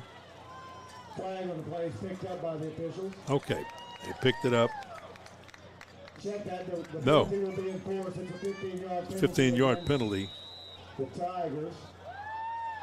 And they will take up. Didn't see anything happen, so I'm going to guess unsportsmanlike conduct, Wade. That's all I can see on this. Yeah, I'm sure somebody said something, or there was some sort of shove or push with some extracurricular activity there, and it got flagged, and they're going to mark it back against Terrebonne. Just another penalty added to their pile tonight. And off with 50 seconds to play. Just run the football forward. Well, these two teams should be playoff teams, right? Yeah. They've each got to get well. They got things to clean up. They're playoff bound teams, and tonight, first ball game of the season. A lot of good things, a lot of things that need to get worked on. Both coaches would probably tell you that. But I tell you what a great start to the high school football season. No place better to do it than right here in the River Parishes at Riverside Academy. Yep, our only drawback, we wish we could have seen the numbers a little bit better on the Terrebonne jerseys, but our old eyes that's struggled it. with that. That's it.